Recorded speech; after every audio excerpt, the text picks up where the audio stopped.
The wrong man sat in prison for 30 years. Every town has one case people never forget. In Blackridge, it was the murder of Rebecca Lawson. For more than 30 years, everyone believed justice had been served. A 17-year-old named Ethan Walker confessed to the crime. The evidence seemed undeniable. The jury reached its verdict in less than 3 hours. Life without parole. The lead investigator became a local legend. His photograph hung in the police department. New detectives studied his case. Young officers wanted to be like him. His name was Detective Frank Donovan. 3 days ago, Blackridge buried him with full police honors. No one suspected he had taken the town's darkest secret to the grave. Or so they thought. At exactly 8:17 on a quiet Monday morning, Captain Olivia Brooks walked into Major Crimes carrying her usual coffee and a stack of reports. Waiting on her desk was a certified envelope. No return address. No sender's name. Just one handwritten instruction. Open after memydeh. Olivia frowned. She carefully opened the envelope. Inside-eyed, 3 faded crime scene photographs, an old brass evidence tag, a cassette tape, and a single handwritten letter. The evidence tag immediately caught her attention. Stamped into the worn metal were 4 numbers. Case 91-147. Olivia's face lost its color. She knew that number. Everyone in Blackridge did. Rebecca Lawson. Without saying a word, she picked up the phone. Emma. Conference room. Now. A few minutes later, Emma Hayes stepped inside, followed by Ben Torres, Daniel Mercer, Lisa Grant, Kevin Chen, and Assistant District Attorney Sarah Mitchell. No one spoke. Olivia placed the envelope on the table. I received this 20 minutes ago. She held up the cassette tape. It claims it should only be played after the sender's death. Ben looked at the faded label. Who sent it? Olivia slowly turned the tape over. Written across the back in shaky handwriting was a name that instantly silenced the room. Detective Frank Donovan. Nobody moved. Daniel stared at the tape. That's impossible. It died 3 days ago. Olivia nodded once. Exactly. She placed the cassette into an old evidence recorder. The machine whirred. Static crackled through the speaker. Then, a tired, fragile voice filled the room. My name is Frank Donovan. Emma felt her stomach tighten. She recognized the voice immediately. It was unmistakable. The same voice heard in countless archived interviews. The man every detective in Blackridge had been taught to admire. A long silence followed. Then Donovan spoke again. If you're hearing this, I'm already dead. His breathing was slow, labored, as though every word cost him effort. For 30 years, this town believed I solved the Rebecca Lawson murder. Another pause. They were wrong. Ben looked toward Emma. No one dared interrupt the recording. Donovan continued. I didn't solve it. I buried it. The room fell completely silent. Then came the sentence no one in Blackridge could have imagined hearing. I helped send an innocent boy to prison. Sarah Mitchell whispered almost involuntarily. Ethan Walker. More static. Then Donovan spoke one final time. Don't waste time reading my confession. Look at the photographs. They tell the truth we buried. The tape clicked. Stopped. Silence settled over the conference room. Emma reached for the first photograph. She turned it over. Written across the back in faded black ink were 6 words. THEB WALES MOVID BEFORE PAUL ICRIV'd. Emma looked up at Olivia. If this is true, every conviction, every award, every speech was built on a lie.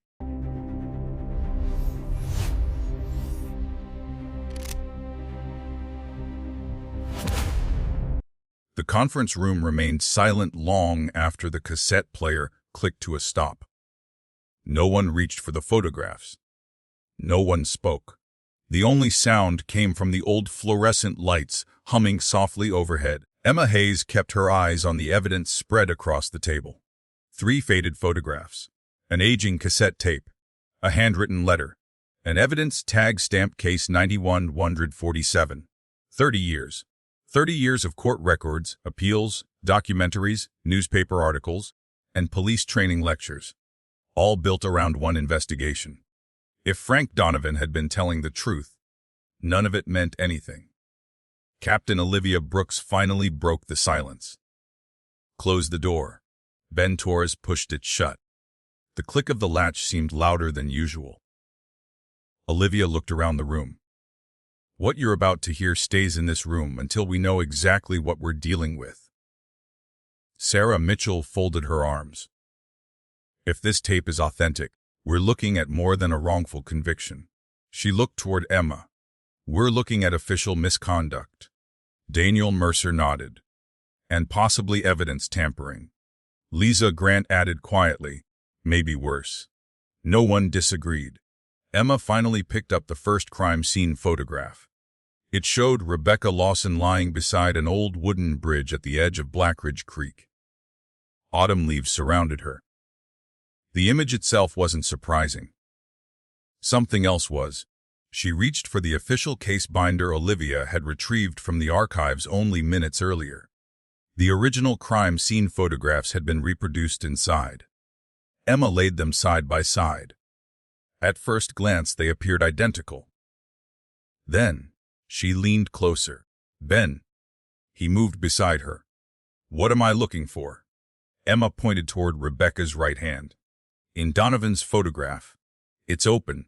Ben looked. Then at the official trial photograph. Rebecca's fingers were curled tightly around a brown maple leaf. He frowned. That's impossible. Lisa stepped forward. Not impossible. She looked carefully between the two images.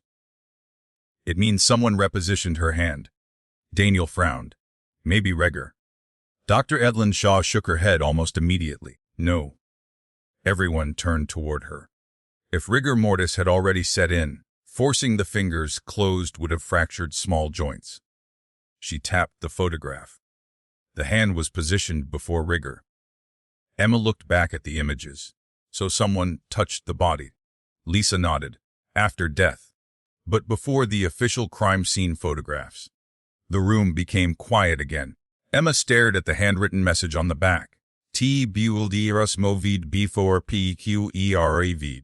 She no longer dismissed it as the rambling confession of a dying detective. Someone had known exactly what they were talking about. Daniel carefully lifted the remaining photographs from the envelope. They're originals. Lisa looked surprised. You're sure? The paper stock. He held one beneath the overhead light. Late 80s Kodak forensic print. He looked toward Emma. These weren't copied. They were developed. Whoever mailed these had access to the originals. Ben frowned. I thought every original photograph was logged into evidence. They were supposed to be. Daniel emphasized the last two words. Emma felt something tighten in her chest. One lie was becoming several. Olivia slid Donovan's handwritten letter across the table. I haven't read the rest. Emma unfolded the remaining pages. The handwriting wandered unevenly across the paper. Some sentences had been crossed out. Others were barely legible. She began reading aloud. I spent 30 years convincing myself I made the only decision possible. I was wrong. If this reaches you, then my silence finally ends. Emma turned the page. Halfway down, the letter stopped. The remaining portion had been torn away. Ben stared. That's it? Emma examined the rough edge. No. She held it up. Someone removed the last page. Sarah frowned. The sender. Emma slowly shook her head. If Donovan wanted to destroy it, would have destroyed the whole letter. Daniel looked toward the envelope. So whoever mailed this never intended us to see everything. Kevin Chen entered carrying a laptop beneath one arm. I came as soon as Olivia called. He looked around the room. What happened? Ben simply pointed toward the cassette player.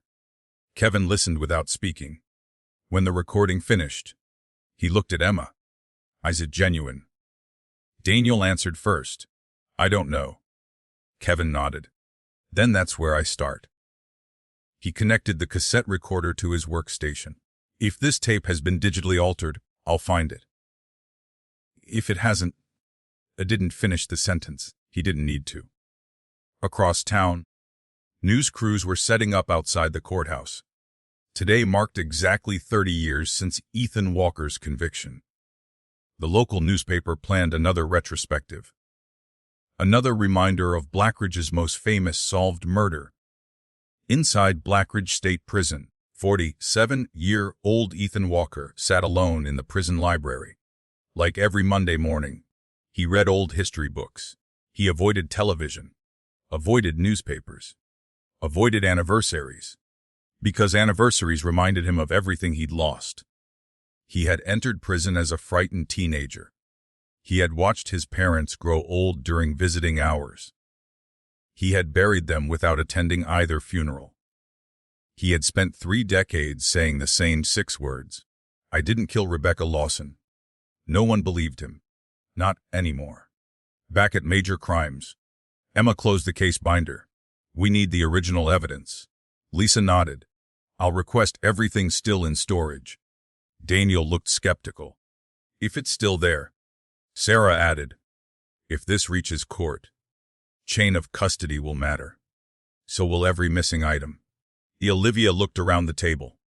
What I'm about to authorize may end careers. No one looked away. If Donovan fabricated evidence, this department owes Ethan Walker the truth. Emma spoke quietly. Not just Ethan. Everyone looked toward her. Rebecca Lawson. She deserves to know who actually killed her. Olivia gave a slow nod. Effective immediately, she placed the old evidence tag onto the table.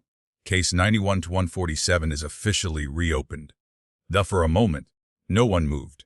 Then everyone stood almost at once. Ben grabbed the archived files. Lisa headed for evidence storage. Kevin carried the cassette to his lab. Daniel collected the photographs. Sarah reached for her phone. Emma remained behind. She picked up Donovan's first photograph one last time. Something near the edge of the frame caught her eye, barely visible beneath a pile of leaves. A polished leather shoe. Not the victim's. Not visible in any official crime scene photograph. Someone else had been standing beside Rebecca Lawson's body. Before the crime scene was documented, Emma looked toward the doorway. Ben. He turned. You need to see this. He walked back. Emma pointed to the shoe. Ben's expression changed instantly. That's not supposed to be there. Emma nodded. No, it isn't. And for the first time since the anonymous package arrived, she realized Frank Donovan hadn't simply confessed to framing an innocent man. He had left them a trail. One he expected someone to erase.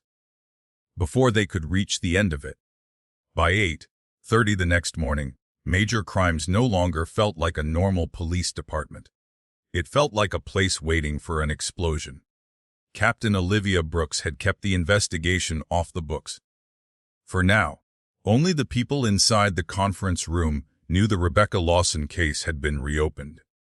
The fewer people who knew, the better. If Frank Donovan's confession was true, Emma had no idea how far the corruption reached. She wasn't about to announce their investigation to the entire department. Emma walked into the evidence vault with Lisa Grant. The room smelled faintly of cardboard, dust, and old paper. Metal shelves stretched from floor to ceiling. Boxes from decades of investigation sat untouched, each marked with fading case numbers. Lisa carried a clipboard. I checked the inventory before we came down. Emma looked over. And? Lisa didn't answer immediately. Something's wrong. They stopped in front of shelf C19. Lisa compared the barcode. Case 90-1-147, as she frowned. The system says there should be 4 evidence boxes. Emma looked around. There were only 3. Lisa unlocked the first container. Inside lay dozens of sealed evidence bags. Rebecca Lawson's clothing, personal belongings, hair samples, soil collected from beneath the bridge. Everything appeared untouched. Lisa inspected each seal. These haven't been opened since 1993. Emma nodded. So somebody followed procedure. Lisa looked toward the empty space where the missing box should have been. Not everybody. The second box contained photographs. Hundreds of them. Every angle of the crime scene. The bridge. The creek. The surrounding woods. Rebecca's car. Nearby tire tracks. Emma immediately began laying them across the long examination table. Daniel Mercer joined them carrying a portable scanner. "I'll digitize everything." Emma didn't look up. "Start with the negatives." Daniel smiled, already thinking the same thing. Half an hour later, the scanner beeped. Daniel enlarged one of the photographs onto a large monitor. The resolution improved dramatically. Ben leaned closer. "What are we looking at?" Daniel zoomed toward the edge of the image. The polished shoe Emma had noticed the previous evening became much clearer. Black leather. Expensive. Highly polished. Not the kind of footwear patrol officers wore in 1991. Daniel enhanced another section. Part of a pant leg appeared. Dark blue. Not a police uniform. Emma narrowed her eyes. Civilian. Daniel wasn't convinced. Maybe? He enlarged another inch. Everyone stared. A brass badge clipped to the belt, half hidden beneath the jacket. Lisa whispered, "That's law enforcement." Silence settled over the lab. Ben finally spoke. If another officer was standing over the body, why wasn't he documented? Emma answered quietly. Because somebody didn't want him documented. Kevin Chen entered carrying a digital waveform. "I've got something." He connected his laptop to the display. The cassette wasn't altered. Sarah looked relieved. So Donovan really recorded it. Kevin nodded. But that's not the interesting part. He highlighted a spike in the audio. I filtered out Donovan's voice. And Emma frowned. "What does that mean?" Kevin pressed play. At first, nothing. Just background noise. Then, very faintly, a church bell rang. Daniel looked confused. "So," Kevin smiled. "I identified it." He brought up another file. There was only one church in Blackridge that used that exact bell. He pointed to the screen. St. Matthew's Hospice. Ben looked surprised. "That's where Donovan died." Kevin nodded. "Exactly." Emma smiled slightly. "So the recording was made there." Kevin continued. "And not long before his death. But listen carefully." He isolated another sound. Soft footsteps. A door opening. Someone speaking. Only 3 words. Barely audible. As he finished, Emma's expression hardened. There was somebody else in the room. Olivia entered carrying another folder. "I've got Donovan's hospice records." Sarah looked up. "Where visitors logged." Olivia nodded. "Every single one." She handed Emma the list. Family, priest, nurse, doctor, former partners, old friends. Emma scanned the pages. One name made her pause. Detective Mark Collins. Ben looked over her shoulder. "I've never heard of him." Olivia answered. "He retired 25 years ago." Emma continued reading. Collins had visited Donovan the day before he died. And again, only 6 hours before his death. Daniel looked up from the scanner. Could Collins have mailed the package? Emma slowly shook her head. If he wanted Donovan's confession exposed, why tear the last page out? Nobody answered. Meanwhile, across town, investigative journalist Noah Bennett sat inside the Blackridge Gazette archives. He had covered city corruption for nearly 20 years. Most people thought he was chasing ghosts. Today, his phone rang. Unknown number. He answered. "This is Bennett." A woman's voice replied. "If you're still looking into Rebecca Lawson, I'll stop." The line went dead. No caller ID. No explanation. Just a warning. Noah stared at the phone. He smiled. Whenever someone told him to stop investigating, he knew he was getting close. Back inside the evidence vault, Lisa had finished cataloging the remaining boxes. She looked puzzled. "Emma." Emma turned. Lisa held up the inventory sheet. "There's another discrepancy." Emma walked over. "What is it?" Lisa pointed toward item number 37. Victim's wristwatch. Inventory status, transferred. Emma frowned. Transferred where? Lisa searched the electronic archive. No destination. No officer's name. No authorization. Nothing. The watch had simply disappeared. Ben looked confused. Why would anyone steal a watch? Emma wasn't thinking about the watch. She was thinking about time. Rebecca Lawson's official time of death had always depended on that watch. The prosecution argued it stopped when she fell. If the watch was missing, then one of the most important pieces of evidence in the entire case had vanished. Emma slowly closed the inventory file. Someone didn't just frame Ethan Walker. They built an entire timeline around evidence they knew could never be challenged. Olivia looked at the team. Find that watch. Emma nodded. If it's still out there, it'll tell us exactly when the lies began. The missing wristwatch stayed on Emma's mind long after everyone else had gone home. Most murder investigations revolved around motive. This one revolved around time. If the prosecution had built its case around Rebecca Lawson's estimated time of death and the watch that supposedly confirmed it had vanished from evidence, then someone hadn't merely hidden evidence. Someone had hidden the truth. The next morning, Emma arrived before sunrise. The major crimes office was quiet. Only Lucas Hayes, the overnight police dispatcher, was still finishing his shift. He looked up as Emma walked past. "You're here early." Emma smiled faintly. "So are you." Lucas shrugged. "Dispatch never sleeps." Emma poured herself a cup of coffee. "Lucas, I need a favor." He leaned back in his chair. "What kind?" "I need every dispatch recording from October 14th, 1991. Lucas raised an eyebrow. Emma knew what he was thinking.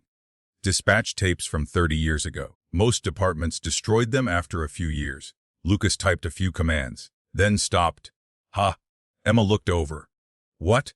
They still exist." She frowned. "How?" Lucas shrugged. "Looks like someone flagged them for permanent retention." 20 minutes later, Lucas wheeled in an old archive cart filled with reel-to-reel tapes. Dust covered nearly every box. He smiled. "I don't think anyone's touched these since the 90s. Emma carefully lifted the first reel. Written in faded marker, October 14th, 1991. Daniel Mercer joined her in the audio lab. "I haven't seen one of these in years." Lucas laughed. "I barely know how to play one." Fortunately, the department still kept a restored archival machine. Daniel threaded the tape carefully. The reels began to turn. Static filled the speakers. Then, the dispatcher from 30 years earlier answered the first emergency call. Routine traffic stops. Noise complaints. A broken-down truck. Nothing unusual. Emma listened patiently. Murder investigations weren't solved by dramatic breakthroughs. They were solved by details everyone else ignored. Nearly 2 hours passed. Ben wandered into the lab carrying breakfast sandwiches. "Anything?" And Emma shook her head. "Not yet." Just then, a voice came over the recording. "Dispatch. Unit 12 requesting backup at Blackridge Creek." Daniel checked the timestamp. 6:42 p.m. Ben frowned. "I thought Rebecca's body wasn't found until almost 8. Emma nodded slowly. "So did I." The recording continued. Dispatch answered. Nature of the call. A male officer replied. Possible disturbance. Background noise crackled. Then the transmission abruptly ended. No explanation. No follow-up. Nothing. Emma looked at Lucas. "Is there another tape?" Lucas checked the archive log. "There should be." He reached for the next reel. The second tape began less than a minute later. Emma expected the dispatcher to continue the conversation. Instead, the audio jumped forward nearly an hour. She looked toward Daniel. Pause. Daniel stopped the machine. Emma pointed at the counter. "What's the timestamp?" Daniel frowned. "It skipped." Lucas leaned closer. "No, it didn't skip." He looked confused. The recording was cut. Silence settled over the room. Emma replayed the section. The tape physically jumped. Someone had removed approximately 53 minutes. Not digitally, physically. Daniel removed the reel. He examined it beneath a magnifying lamp. The tape was sliced and spliced back together. Ben stared. "Who does that?" Emma answered quietly. "Someone trying to erase history." Captain Olivia Brooks entered carrying another folder. I've been looking into Mark Collins. Emma turned. The retired deputy. Olivia nodded. He wasn't just a deputy. She placed a personnel file on the table. He was the first officer dispatched to Blackridge Creek that night. Everyone looked at one another. Ben spoke first. So Collins arrived before Donovan. Olivia nodded once, according to the official report. Emma frowned, according to the report. Lisa Grant walked in carrying a sealed evidence envelope. I found something. She carefully placed an old property receipt on the table. It wasn't in Rebecca's evidence. It was filed separately. Emma examined the document. It was a towing authorization. Rebecca Lawson's car had been removed from the scene, nothing unusual, until she noticed the time. 7:01 p.m. Emma looked up. The body wasn't officially discovered until 748. Lisa nodded. So how was her car being towed 47 minutes earlier? Nobody answered, because there wasn't a good answer. Across town, Noah Bennett sat inside the Blackridge Gazette archives. Stacks of newspapers surrounded him. He had spent the morning reviewing articles from October 1991. One photograph caught his attention. It showed reporters gathered outside the courthouse after Ethan Walker's arrest. Standing in the background, almost unnoticed, was Detective Frank Donovan. Beside him stood another man. Noah enlarged the photograph. The image became grainy, but recognizable. Mark Collins. The same retired deputy Olivia had just identified. Noah whispered to himself. You were there from the beginning. Back at Major Crimes. Kevin Chen hurried into the conference room. I traced something. Emma looked up. The package. Kevin nodded. The envelope wasn't mailed from Blackridge. Ben frowned. Where? Kevin rotated his laptop. A postal scan appeared. The neighboring town? Riverside. Emma crossed her arms. Why drive 30 miles to mail it? Kevin zoomed in on the postal timestamp. It gets stranger. The package was mailed 3 hours before Frank Donovan officially died. Silence. Sarah Mitchell looked puzzled. That's impossible. Kevin nodded. Unless Donovan knew exactly when he was going to die, or someone else mailed it for him. Emma looked toward Olivia. The hospice visitor log. Olivia already knew what Emma was thinking. Find out who left after Mark Collins. Emma stared once more at Donovan's confession. The deeper they dug, the less this looked like a detective finally admitting his guilt. It looked like a man trying to outrun someone. Someone who knew the truth. Someone who might still be alive. And someone who had already started cleaning up the evidence. Again, rain fell steadily over Blackridge as Emma Hayes pulled into the parking lot of St. Matthew's Hospice. The building looked peaceful. Neatly trimmed hedges. Fresh flowers. A small chapel overlooking the garden. It was hard to imagine that the confession threatening to destroy 3 decades of justice had been recorded here. Emma, Ben Torres, and Kevin Chen stepped inside. Captain Olivia Brooks had already obtained a court order allowing access to Donovan's medical records and visitor logs. A nurse greeted them. I'm Karen Ellis. I was told you'd be coming. Emma showed her badge. We're looking into Detective Frank Donovan's final days. Karen's expression changed. I wondered if someone eventually would. She led them to a quiet office. A thick binder rested on the desk. These are the visitor records. Emma opened it. Every visitor had signed in. Every visitor had signed out. Family, former coworkers, a priest, doctors, nurses, then Mark Collins. Emma traced the entry with her finger. October 18, 2001, 2 a.m. signed in. 11:02 a.m. signed out. Nothing unusual, until Ben pointed lower on the page. There. Emma looked. Another signature. Barely legible. No sign-out time. No employee initials. Just one name. Thomas Grady. Sheriff Tom Grady. Emma frowned. Our sheriff. Karen nodded slowly. He visited Mr. Donovan privately. Ben looked surprised. How long? Karen checked another sheet. Almost 2 hours. Emma exchanged a glance with Ben. No one had mentioned that. Karen hesitated before speaking again. There was something else. Emma looked up. What? The day Detective Donovan died, He wasn't frightened. Karen paused. He was relieved. She folded her hands. He kept saying the same thing. Emma leaned forward. What did he say? Karen answered quietly. He said, she'll finally know where to look. Emma felt a chill. She. Karen nodded. Never mentioned a name. But every time he said it, he smiled. Kevin looked toward Emma. He knew the package would reach you. Emma didn't answer, because she was thinking the same thing. Frank Donovan hadn't mailed a random confession to the police department. He had sent it specifically to her. Back at Major Crimes, Daniel Mercer had spent the morning scanning every original crime scene negative. Most revealed nothing new. Until image number 27. He enlarged the photograph, then enlarged it again. Lisa Grant walked over. What did you find? Daniel pointed toward the bridge railing. At first, it looked like rainwater. Then Lisa saw it, a fingerprint, pressed into fresh blood, visible only because the photograph had been taken before investigators arrived. Lisa's eyes widened. Was it ever collected? Daniel checked the evidence inventory. No, it isn't even mentioned. Emma returned just as Daniel finished speaking. He rotated the monitor toward her. This was sitting in plain sight, and Emma stared at the enlarged image. Blood, the railing, a clear partial fingerprint.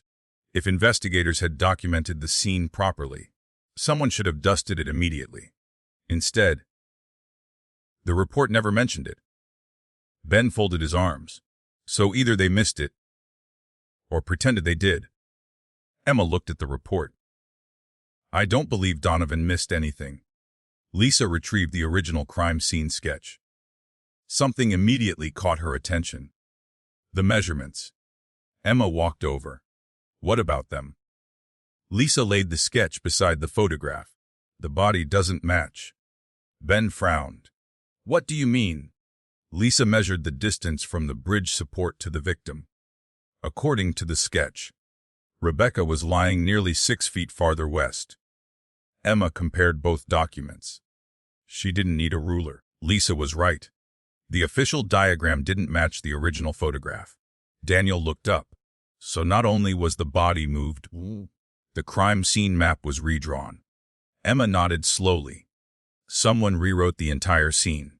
Meanwhile, Noah Bennett sat across from retired firefighter Carl Jensen.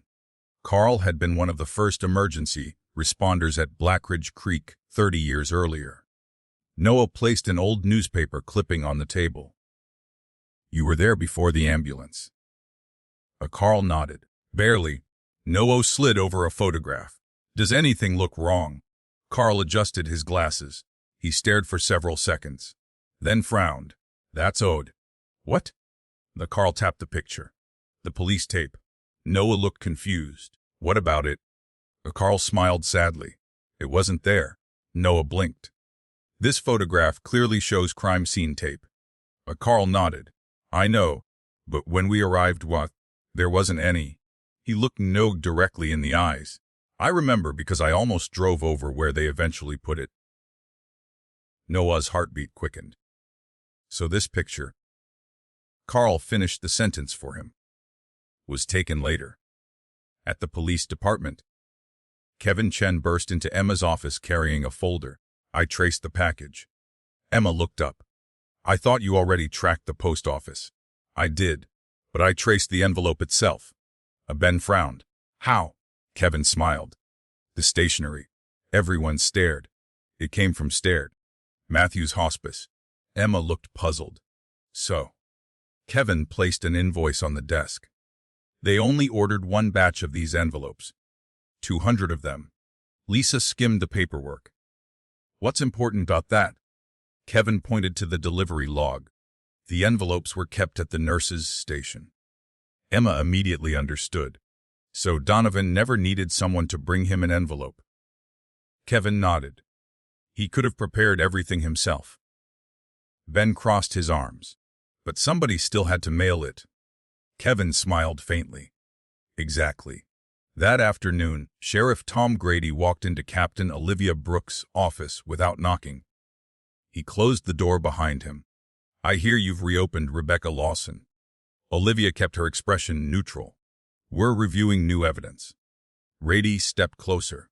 "There is no new evidence. There is now." He placed both hands on her desk. "You're digging into a case that was settled 30 years ago." Olivia met his gaze. "If an innocent man went to prison, that wasn't settled." Grady's face hardened. "You don't understand what you're risking." Olivia replied calmly. "I understand exactly what I'm risking." For a moment, neither of them spoke. Then Grady turned toward the door. Just before leaving, he stopped. Without looking back, he said quietly, "Some graves stayed buried for a reason." The door closed behind him. Olivia remained still for several seconds. Then she picked up the phone. "Emma, we need to move faster." Emma immediately knew why. "If Grady's nervous, we're finally getting close." Olivia answered with a single sentence. "And someone else knows it." Emma barely slept that night. Sheriff Tom Grady's warning echoed in her mind. Some graves stay buried for a reason. It wasn't a threat made in anger. It sounded like the warning of a man who already knew what would happen next. By sunrise, major crimes had shifted into full investigation mode. No one spoke about reopening the Rebecca Lawson case outside the unit. No emails. No radio traffic. No digital case file. Everything stayed offline. If someone had erased evidence once, Emma wasn't about to give them another chance. Daniel Mercer was already in the forensic lab when Emma arrived. 3 computer monitors displayed enlarged versions of the original crime scene photographs. "I think I found our missing hour." Emma walked over. "The dispatch tape." Daniel nodded. Not directly. He pointed toward an aerial map of Blackridge Creek. "The official report says Rebecca's body was discovered at 7:48 p.m. Emma nodded. Daniel overlaid weather records from that evening. It rained from 7:18 until 7:41. Ben stepped into the room carrying 2 coffees. "So," Daniel enlarged one of the photographs. "The ground around Rebecca is dry." Silence. Emma looked closer. Leaves, grass, dirt. None of it showed recent rainfall. Daniel continued. "If these photographs had been taken after 704 once modern, everything should be soaked." Lisa Grant slowly put her coffee down. "But it isn't." Daniel nodded. "It means these pictures were taken before the rain." Emma looked at the timeline pinned to the wall. "So Rebecca's body was photographed before the official discovery." Ben finished the thought. "Which means someone found her long before they admitted it." Lisa entered carrying another evidence envelope. "I've been checking the chain of custody." Emma looked up. "Find anything?" Lisa laid several documents across the table. "Actually, I found someone missing." Emma frowned. "What do you mean?" "The official evidence transfer form requires 2 signatures." Emma looked at the paperwork. One belonged to Frank Donovan. The second had been blacked out, not faded, not smudged, covered with black marker. Ben stared. "Who blacks out an evidence signature?" Lisa shook her head. "Nobody. Not unless they don't want anyone reading it." Kevin Chen walked into the room. "I recovered something from Donovan's cassette. Emma smiled faintly. "I thought we'd already pulled everything." "So did I." Kevin connected his laptop. The tape wasn't professionally recorded. It was reused. Daniel looked interested. "You found an older recording." Kevin nodded. A few seconds survived underneath Donovan's confession. He pressed play. Static filled the room. Then, a woman's voice. "Frank." Another pause. "You can't keep protecting him forever." Emma exchanged a look with Ben. The voice continued. "If Rebecca talks, it's over." The recording ended. Nobody moved. Sarah Mitchell whispered, "Who is she?" Kevin shook his head. "I don't know, but that conversation happened before Donovan recorded his confession." Emma stared at the speakers. Someone had confronted Frank Donovan years earlier. Someone who knew exactly what had happened. Across town, Noah Bennett knocked on the door of an aging farmhouse. After several moments, an elderly woman answered. "Can I help you?" Noah introduced himself. "My name's Noah Bennett. I'm looking into Rebecca Lawson." The woman's face changed instantly. "I don't talk about that." She started closing the door. Noah quietly said, "You were the court reporter." She stopped. Noah continued, "I know you were in the courtroom every day." The woman looked at him for a long moment. Finally, she opened the door. "My name is Margaret Ellis." She led Noah inside. "I've waited 30 years for someone to ask the right questions." Old court transcripts covered her dining room table. Boxes, notebooks, audio cassettes, everything carefully labeled. Noah looked around in amazement. "You kept all of this?" Margaret nodded. "I wasn't supposed to." She pulled out one notebook. "The official transcript says Ethan Walker confessed voluntarily." She opened to a marked page. "My handwritten notes say something different." Noah leaned forward. "What do they say?" Margaret adjusted her glasses. "The judge stopped the trial for 43 minutes. Noah frowned. "I've read the transcript. There isn't any recess." Margaret smiled sadly. "Exactly." She slid the notebook toward him. "I wrote everything." On the page, in neat blue ink, trial recessed at 20:17 p.m. Proceedings resumed at 300 p.m. No explanation, no record. The official transcript had erased the entire recess. Back at Major Crimes, Emma stood before the investigation board. One missing evidence box, a missing wristwatch, a missing dispatch recording. Now, a missing 43 minutes from the trial itself. She quietly said, "They keep removing time." Ben looked confused. "What?" Emma pointed to the board. "They're not just hiding evidence. They're erasing hours. The hour before the body was discovered. The hour missing from dispatch. The missing trial recess." She looked at everyone. "Whatever happened, it happened during time that officially doesn't exist." The room fell silent. Daniel suddenly looked up from his computer. "Emma, I just identified the fingerprint." Everyone turned. "The one on the bridge railing?" Daniel nodded. "I ran it against retired personnel records." Emma's pulse quickened. And Daniel hesitated. "I only got a partial match. 32 points. Not enough for court." Emma waited. Daniel took a slow breath. "It belongs to someone who was never listed at the crime scene." Ben stepped closer. "Who?" Daniel looked directly at Emma. "Sheriff Tom Grady." Silence. Complete silence. The sheriff had always claimed he arrived after detectives secured the scene, but his fingerprint was already there. Emma slowly pinned Grady's photograph onto the board. Then she drew a red line connecting him to Frank Donovan L. and another to Mark Collins. For the first time, the conspiracy wasn't just a theory.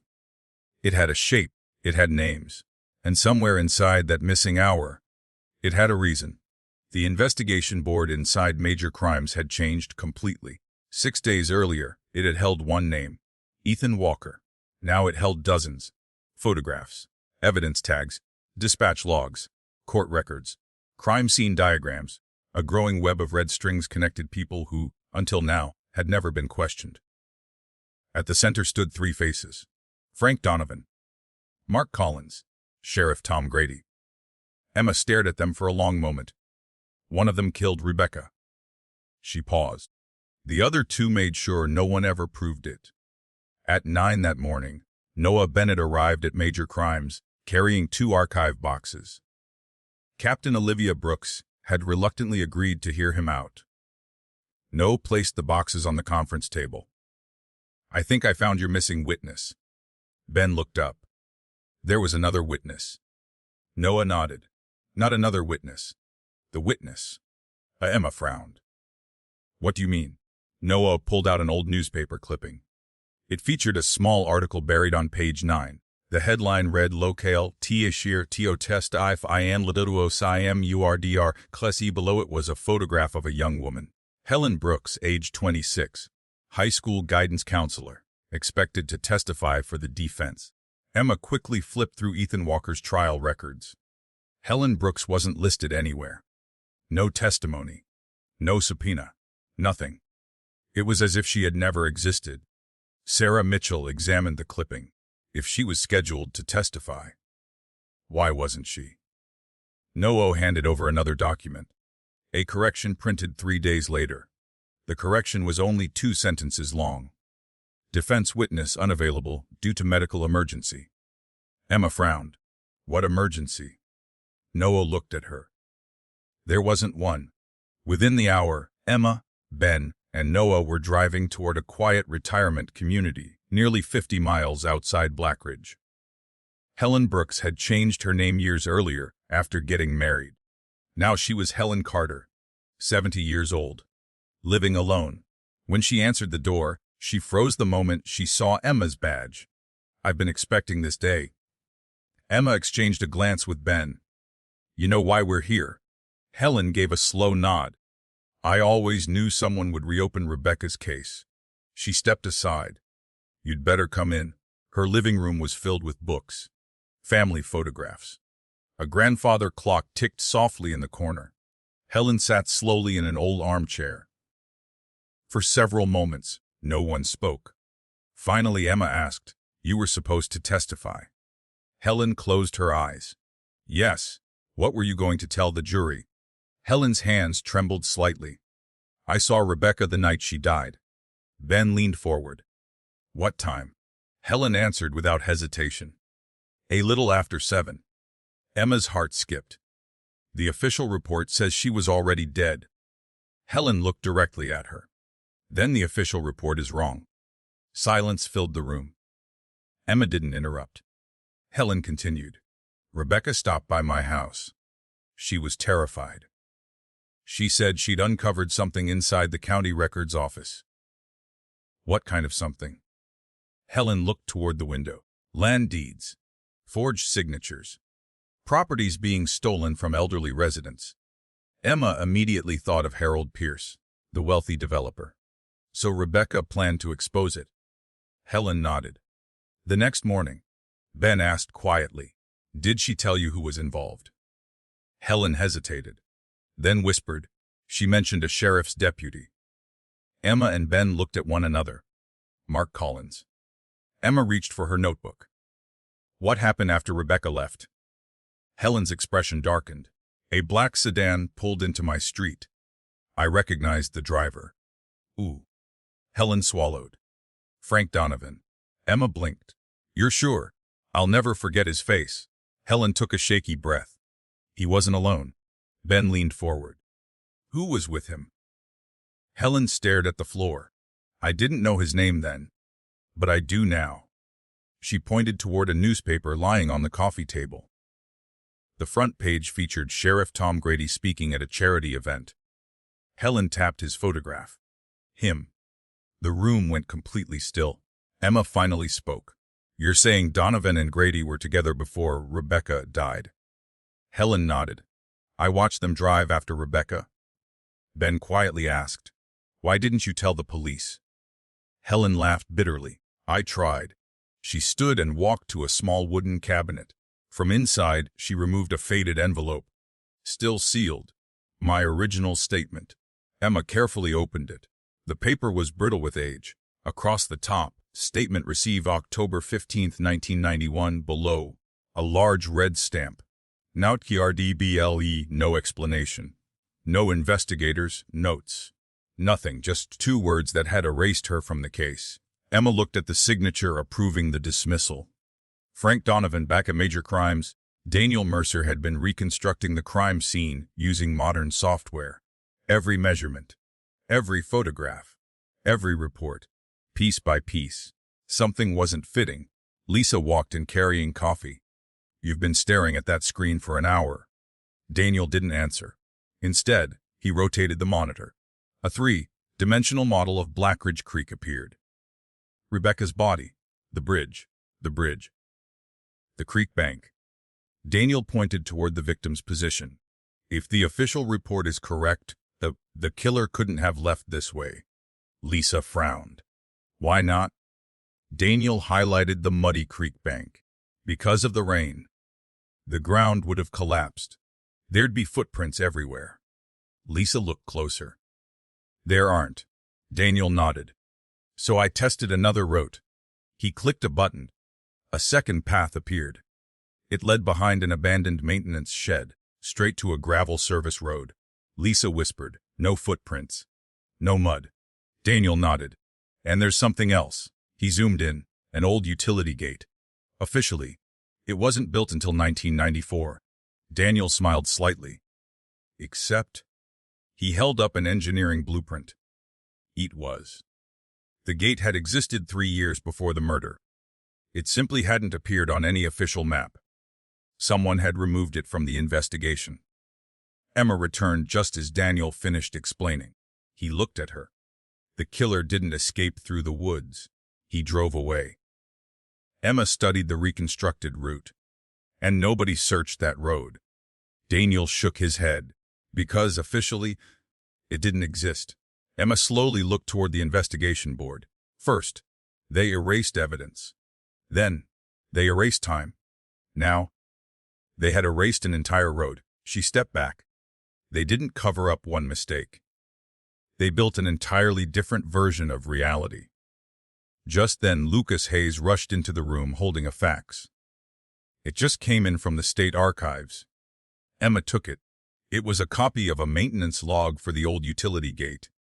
Only one employee had requested the road be removed from county maps in 1992. The authorization signature at the bottom stopped everyone cold. Sheriff Tom Grady. Emma folded the document carefully, then looked around the room. They're not protecting the past anymore. They're protecting someone who's still alive. The rain had stopped overnight. By morning, the skies above Blackridge were clear. Emma stood alone in front of the investigation board. 7 days. 7 days since Frank Donovan's confession had arrived. In 1 week, the team had uncovered a body that had been moved, a crime scene that had been altered, a dispatch recording cut by hand, a missing trial recess, a forgotten witness, a road erased from county maps. Every discovery pointed in the same direction. Someone had rewritten history. The only question left was, who had been important enough to deserve that kind of protection? Lisa Grant walked into Emma's office, carrying a thin brown folder. I found the paperwork on the missing evidence box. Emma looked up immediately. The fourth box. Lisa nodded. The one that disappeared from the evidence vault. Emma motioned for her to continue. Lisa opened the folder. There wasn't a transfer. There wasn't a destruction order. There wasn't even a checkout log. Emma frowned. So where did it go? Lisa looked uneasy. It never entered the evidence vault. Silence. Ben, who had just walked in, stopped mid-step. What? Lisa slid the original intake inventory across the desk. The inventory sheet lists 4 boxes. She placed another document beside it. The receiving log. Only records 3. Emma compared the handwriting. Same officer. Same date. Same signatures. Different totals. Ben slowly shook his head. They created a box that never officially existed. Daniel Mercer joined them with a tablet. I've been reconstructing the evidence list. He tapped the screen. The missing box would have contained oversized items. Emma frowned. How do you know? Wait. Daniel rotated the display. The total shipment weight doesn't match the contents of the 3 surviving boxes. Lisa immediately understood. Something large is missing. Daniel nodded. Something too big for an evidence bag. Ben thought for a moment. The victim's car. Lisa shook her head. Different storage facility. The bridge railing. No. The bicycle. No bicycle. Emma stared at the inventory. What large piece of evidence disappears without anyone noticing? No one answered. Across town. No. Bennett sat inside the Blackridge Public Library. Old property records covered the table in front of him. He wasn't looking for Rebecca Lawson anymore. He was looking for Harold Pierce, the wealthy developer whose name kept appearing in the background. Page after page told the same story. Small farms, family homes, vacant lots, purchased for almost nothing, then resold months later for enormous profits. Most transactions looked legal, until Noah noticed something strange. Every disputed property had one thing in common. The previous owner had died, unexpectedly. Noah leaned back. Maybe Rebecca hadn't uncovered one crime. Maybe she'd uncovered dozens. Back at Major Crimes, Kevin Chen hurried into the conference room, carrying a portable hard drive. I found Donovan's financial records. Emma looked surprised. I thought they'd already been reviewed. They were. Kevin smiled. But nobody looked before 1991. He connected the drive. Bank statements appeared. Regular salary deposits. Mortgage payments. Nothing unusual. Then, a deposit. Cash. $100,000. Emma stared. That's impossible. Donovan's annual salary had been less than $40,000. Ben looked closer. Where'd it come from? Kevin zoomed in. No sender? Seychelles check. Purchased in Chicago. Sarah Mitchell frowned. Could it have been inheritance? Kevin shook his head. I checked. No family estate. No insurance. No lottery. No explanation. Emma looked at the date. October 16, 1991. 2 days after Rebecca Lawson was murdered. The room became very quiet. Captain Olivia Brooks entered carrying another folder. I spoke with Internal Affairs. Ben smiled. They actually helped. Olivia gave him a look. They didn't know they were helping. She placed an old disciplinary file on the table. Frank Donovan was investigated once. Emma immediately opened it. What for? Olivia answered. Missing evidence. Everyone looked at her. When? 8 months before Rebecca Lawson's murder. Emma flipped through the file. A patrol officer had accused Donovan of removing evidence from a burglary scene. The complaint had been dismissed. Reason evidence later recovered. Emma looked toward Olivia. Recovered where? Olivia answered quietly. It doesn't say. Daniel suddenly spoke. Emma. He was staring at one of the crime scene photographs again. What? I've been looking at the bridge. Emma walked over. Daniel enlarged the background. Most people would have ignored it. Trees. Guardrail. Creek. Then he zoomed in farther, a white county maintenance truck, barely visible behind the bridge. Emma frowned. I've seen that before. Daniel nodded. So have I. He opened another photograph. Same truck. Different angle. Then another. Again. Lisa looked confused. Maintenance crews happen. Daniel smiled slightly. Not after 5 o'clock. He brought up county work schedules. Every maintenance employee had clocked out at exactly 4:31 p.m. There should have been no truck at Blackridge Creek. Yet there it was. 3 separate photographs. Emma looked at Ben. Find out who was assigned that vehicle. An hour later, Lucas Hayes called from dispatch. I found the vehicle records. Emma picked up the phone. Go ahead. The truck wasn't assigned to Public Works. Emma frowned. Then who? Lucas hesitated. It was temporarily reassigned. To the sheriff's office. Emma closed her eyes. Signed by who? Lucas answered. Sheriff Tom Grady. The conference room fell silent once again. Emma pinned another photograph to the board. The maintenance truck. Then another red string. Another connection. Another lie. Ben looked at the growing web. It feels like every road leads back to Grady. Emma didn't disagree. But something's bothering me. Sarah looked over. What? Emma tapped Frank Donovan's photograph. If Grady was orchestrating everything, why confess? Ben answered first. Guilt. Emma slowly shook her head. No. She looked at the board again. This wasn't guilt. This was fear. The room grew quiet. Emma continued. People confess because they regret something. She pointed to Donovan's tape. He waited 30 years. That isn't regret. She looked each member of the team in the eye. That's someone who finally realized the people he protected were about to do it again. No one spoke.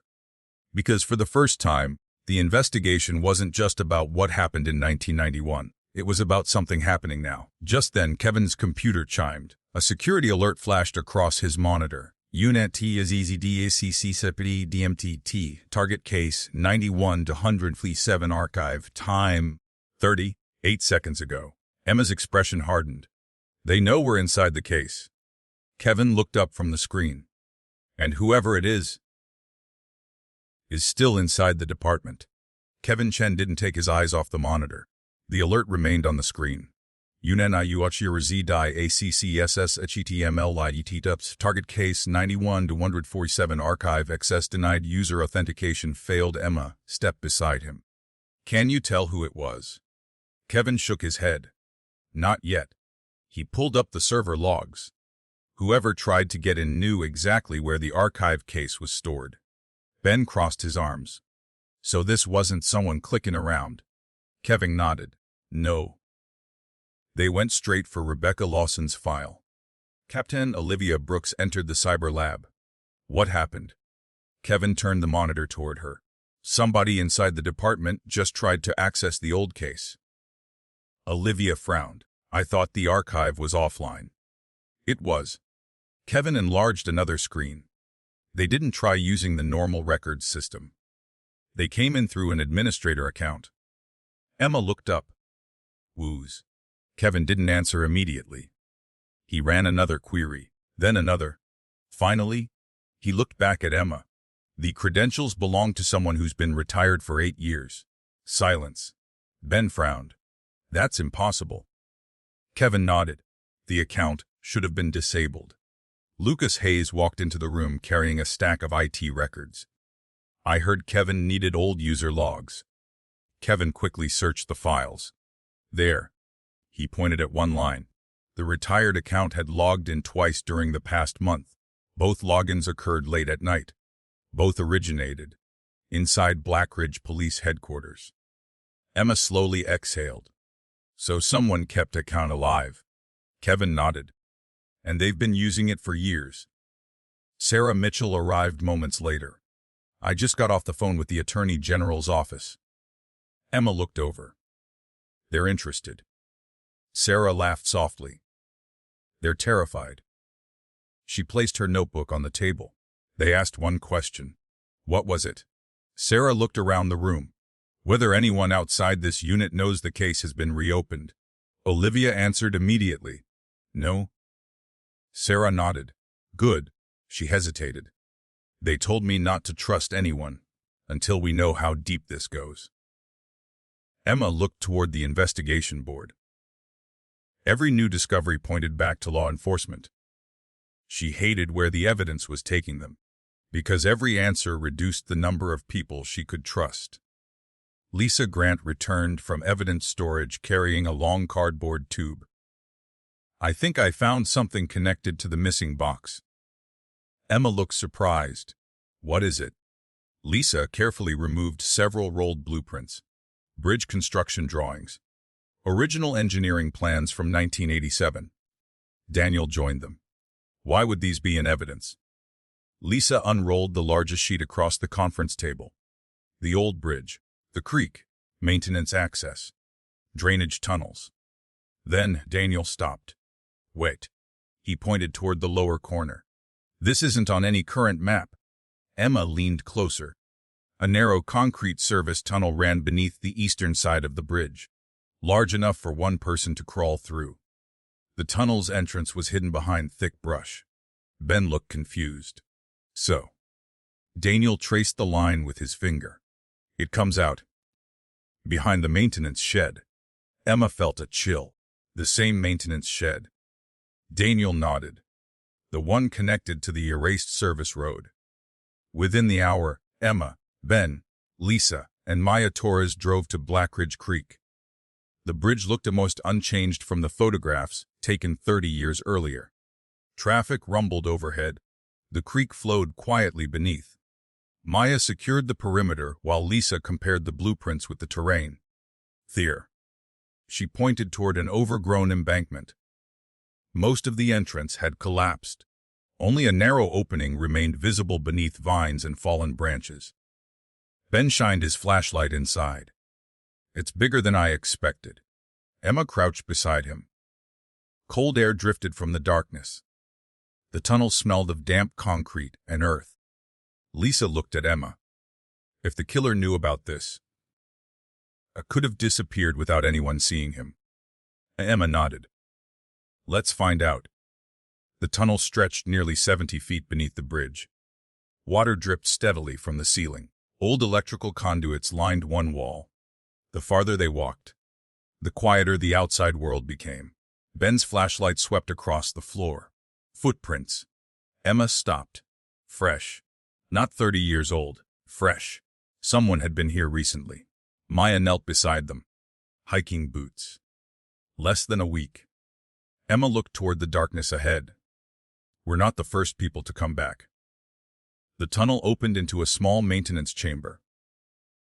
Rusted tools lay scattered across the floor. Broken shelves leaned against the wall. Lisa searched carefully with her flashlight. Then she froze. Emma. On the far wall, someone had recently moved an old metal storage cabinet. Fresh scrape marks crossed the concrete. Emma and Ben shoved the cabinet aside. Behind it, a narrow recess had been carved into the wall. Inside rested nothing. Only dust. Ben frowned. We're too late. Emma knelt down. The dust wasn't undisturbed. A rectangular outline remained. Whatever had been hidden there had been removed only recently. Lisa examined the floor with her flashlight. Wait. She picked up something caught between two cracks in the concrete. A small strip of brittle brown paper. Emma carefully unfolded it. Most of the writing had faded. Only one line remained legible. Box 4. The rest had been torn away. Emma stared at it. This is where the missing evidence box was hidden. Ben looked around the empty chamber. And somebody already came back for it. Back at Major Crimes, Kevin's voice came over Emma's phone. Emma, you need to get back here. What happened? I identified the location of the unauthorized login. Emma stopped walking. Where? Kevin answered quietly. It wasn't from a workstation. It came from the evidence archives. Emma looked at the torn paper still in her hand. Her pulse quickened. So while we were searching the tunnel, Kevin finished her thought. Someone was searching the building. Emma immediately turned toward Ben. We've been one step behind the whole time. As they hurried back to their vehicles, none of them noticed the Dar SUV parked on the opposite side of the creek. Inside, a man watched them through binoculars. When Emma's convoy disappeared onto the highway, he picked up his phone. Only 4 words left his mouth. They found the tunnel. The person on the other end replied without hesitation. Then finish this. The line went dead. Emma Hayes broke every speed limit returning to Major Crimes. Ben's SUV stayed close behind. Neither of them spoke during the drive. If someone had searched the evidence archives while they were at Blackridge Creek, this wasn't about hiding the past anymore. Someone was actively staying ahead of the investigation. Kevin Chen was already waiting when Emma reached the building. He met her at the secured entrance. You need to see this. They hurried toward the evidence archives. The vault door showed no signs of forced entry. No broken locks. No damaged hinges. Everything looked exactly as it had that morning. Lisa frowned. So how did they get inside? Kevin held up a security tablet. They used a valid access card. Emma looked at the screen. Woos. Kevin zoomed in. The name that appeared belonged to a retired evidence supervisor. Margaret Doyle, retired. 9 years earlier. Ben sighed. Another dead account. Kevin nodded. Another identity someone never disabled. Inside the archive room, everything appeared untouched. Shelves stood in perfect order. Evidence boxes hadn't been moved. Emma slowly walked between the aisles. She stopped. Lisa. Lisa joined her. What? Emma pointed toward a shelf. A thin layer of dust covered every box except one. Someone had recently picked it up. Lisa carefully removed it. The label read Case 88-30U2, nothing to do with Rebecca Lawson. Ben frowned. Wrong case. Emma shook her head. No. Lisa opened the box. Inside, nothing but old property surveys. Daniel, who had just arrived, looked over one of the maps. His eyes narrowed. "Wait." Emma turned. "What?" Daniel spread the survey across the table. "This isn't just any property." He pointed to the location. Blackridge Creek. Specifically, the land surrounding the bridge. Daniel laid the survey beside the modern county map. The difference was immediate. "Look here." A narrow strip of land followed the eastern bank of the creek. On the old survey, it belonged to the county.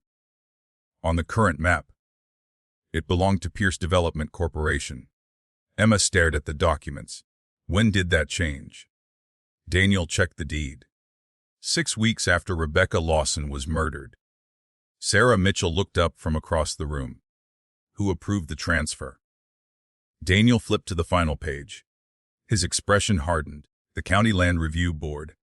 He paused. "And it was witnessed by..." He looked at Emma. "Frank Donovan." Silence settled over the room. Ben slowly folded his arms. "So, Rebecca discovers forged land records. She ends up dead. 6 weeks later, dead. The land changes hands." Emma nodded. "Exactly. Across town, Noah Bennett parked outside the old Blackridge Register office. The building had been abandoned for nearly 20 years. Most records had been digitized long ago. A caretaker unlocked the front door. 'You've got 1 hour.' Noah thanked him and headed straight for the basement archives. Dust floated through shafts of sunlight. Rows of forgotten filing cabinets lined the walls. He searched drawer after drawer. Finally, one folder caught his attention. PIRCE Develop PMNT. He opened it. Most documents were routine. Then, a folded legal affidavit slipped onto the floor. No picked it up.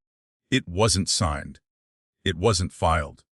It had never become part of the official record. The statement began, "I certify that I witnessed county officials altering ownership records under instructions from Sheriff Tom Grady." Noah stopped reading. Someone had tried to report the fraud. Someone whose statement had disappeared. Back at Major Crimes. Kevin called everyone into the cyber lab. I recovered the hallway security footage.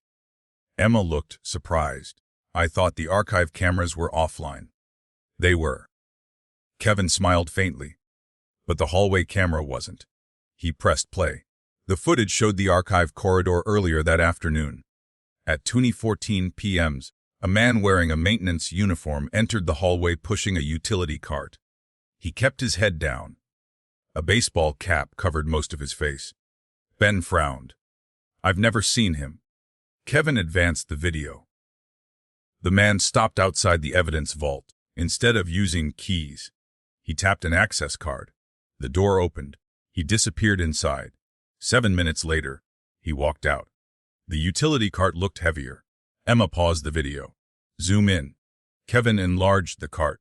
A rectangular object rested beneath a dirty canvas tarp, almost the exact size of an old evidence box. Lisa's face fell. "He took something." Emma nodded. "But what?" Kevin fast-forwarded the recording. The man exited through the underground parking garage. No vehicle appeared on camera. No license plate. Nothing. Ben rubbed his forehead. He knew every blind spot. Kevin nodded. He studied the building. Daniel had been staring at the screen without speaking. Finally, he pointed toward the maintenance uniform, the patch. Kevin zoomed tighter. The company logo came into focus. Blackridge Municipal Services. Ben looked confused.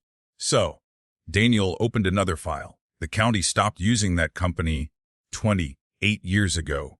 Emma immediately understood. "The uniform isn't current." Daniel nodded. "It's from the early 90s. The room went quiet. Whoever entered the archive had deliberately worn a uniform from the time of the original murder investigation. Almost as if they still had access to everything from that era." Just then, Maya Torres hurried into the conference room. "Emma." Emma looked up. "What happened?" Maya held out a sealed evidence bag. "A patrol officer found this." "Where?" "In the dumpster behind headquarters." Emma opened the bag carefully. Inside lay shredded paper. Dozens of tiny strips. Most were unreadable. One piece still contained several typed words. Rebecca Lawson. Another fragment. Evidence box 4. And another. Do not destroy. Emma slowly looked at Ben. They didn't steal the records. Ben nodded. They stole the box C and destroyed the paperwork. Emma held one final fragment under the light. Only a handwritten signature remained. 3 initials. MC. Sarah frowned. Mark Collins. Emma didn't answer, because she wasn't sure. But for the first time, the missing 4th evidence box no longer felt like a theory. It had existed. Someone had hidden it. Someone had recovered it. And now, someone was trying to erase every trace that it had ever been there. As the team absorbed the discovery, Kevin's computer chimed again. A new alert flashed across the screen. External device connected source. Interview room 3. Emma frowned. There shouldn't be anyone in interview 3. Kevin checked the live camera feed. The room was empty. The laptop connected to the interview table wasn't. Someone had remotely activated it. A single document appeared on the screen. No sender, no file name, only 6 words. You're asking THEWRNQESDO. Nobody spoke. The words remained on the monitor. You are asking TEORQEST1. Kevin Chen disconnected the interview room laptop from the network. Too late, the message disappeared. No trace, no sender, no file. Nothing remained except the security log showing the connection had lasted exactly 11 seconds. Ben looked at Kevin. Can you recover it? Kevin was already typing. I'm trying. Several moments passed. Finally, he leaned back. Whoever sent it knew what they were doing. Emma folded her arms. They didn't hack us. Kevin nodded. They used a one-time encrypted upload. Sarah Mitchell frowned. So they wanted us to read it, but not trace it. Emma stared at the blank screen. They're not trying to stop us. Ben looked over. What do you mean? Emma repeated the message. You're asking the wrong question. She turned toward the investigation board. We've spent a week asking who killed Rebecca Lawson. Nobody interrupted. Emma continued. But what if that's exactly where they want us looking? The room grew quiet.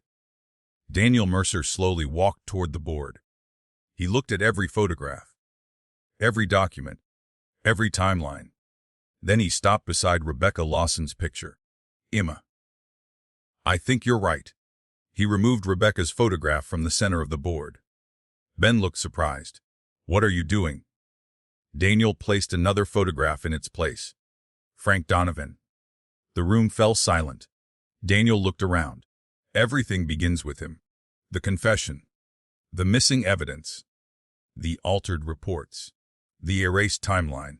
He looked directly at Emma. We're investigating Donovan's decisions. But we've never asked why he made them. Emma stared at Donovan's photograph. For the first time, she stopped thinking about him as the detective framed Ethan Walker. She started thinking about him as a man who had carried a secret for 30 years, a man who waited until the week he died to tell the truth. What changed? She whispered. Ben looked at her. What? Emma repeated herself. What happened recently? What made Frank Donovan decide that 30 years of silence had to end now? Nobody had an answer. Kevin suddenly spoke. I can answer that. Everyone turned. I've been reviewing Donovan's phone records. Emma walked over. You found something? Kevin nodded. Not calls. Letters. Emma frowned. Letters. Kevin opened a scanned document. Frank Donovan wasn't using email. He still wrote letters. Lots of them. Ben smiled. Old school. Kevin nodded. But here's what's interesting. He highlighted a date. 31 days before he died. Donovan received certified mail. Emma looked closer. From who? Kevin zoomed in. The sender's name had been partially redacted. Only the initials remained. EC. Sarah Mitchell looked up immediately. Elizabeth Carter. Everyone turned toward her. Our defense attorney. Sarah nodded. She's the only attorney in Blackridge with those initials. Emma grabbed her coat. Call her. Elizabeth Carter arrived less than an hour later. She looked confused. I thought this was about Ethan Walker. Emma motioned for her to sit. It is. She placed Donovan's phone records on the table. You wrote to Frank Donovan. Elizabeth looked down, then nodded. Yes. Why? The Elizabeth hesitated. Because I finally found something. Emma waited. Elizabeth reached into her briefcase. She removed a worn legal folder. I represented Ethan during his final appeal. Ben frowned. That was years ago. Elizabeth nodded. The appeal failed. But I never stopped looking. She opened the folder. Last month. I found a witness everyone overlooked. Emma leaned forward. Woo. Elizabeth answered quietly. The juror. Nobody spoke. Emma frowned. What juror? Elizabeth slid across a faded affidavit. Juror number 7 named Robert Gaines. He died 2 months ago. Emma picked up the affidavit. He gave this to me 6 days before he passed away. She began reading. Her expression slowly changed. Ben noticed immediately. What is it? Emma handed him the page. The statement read before deliberations began. Detective Frank Donovan privately entered the jury room. The room froze. Sarah immediately stood. That's impossible. It would have been a mistrial. Elizabeth nodded. I know. Ben continued reading. Donovan told us Ethan Walker was dangerous. He said the evidence presented in court wasn't everything police had. He told us there were details too disturbing to release publicly. Emma looked up. He poisoned the jury. Sarah slowly sat back down. If this affidavit is true, the verdict was compromised before deliberations even started. Daniel had been unusually quiet. He stared at the timeline, then suddenly walked toward the board. He pulled down every date, every photograph, every document. Ben looked confused. What are you doing? Daniel pinned one new sheet in the center. A calendar. October 1991.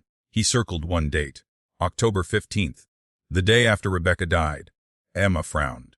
So. Daniel pointed to everything that had happened within 24 hours. Evidence collected. Confession signed. Witness dismissed. Body repositioned. Crime scene redrawn. Dispatch tape edited. Property records prepared. He slowly turned toward Emma. They didn't spend 30 years covering this up. They covered it up. In one day. Silence settled over the room. Emma stared at the calendar. He was right. Every critical decision, every missing record, every altered document, every lie, had happened within a single 24-hour period. After that, everyone simply protected the story.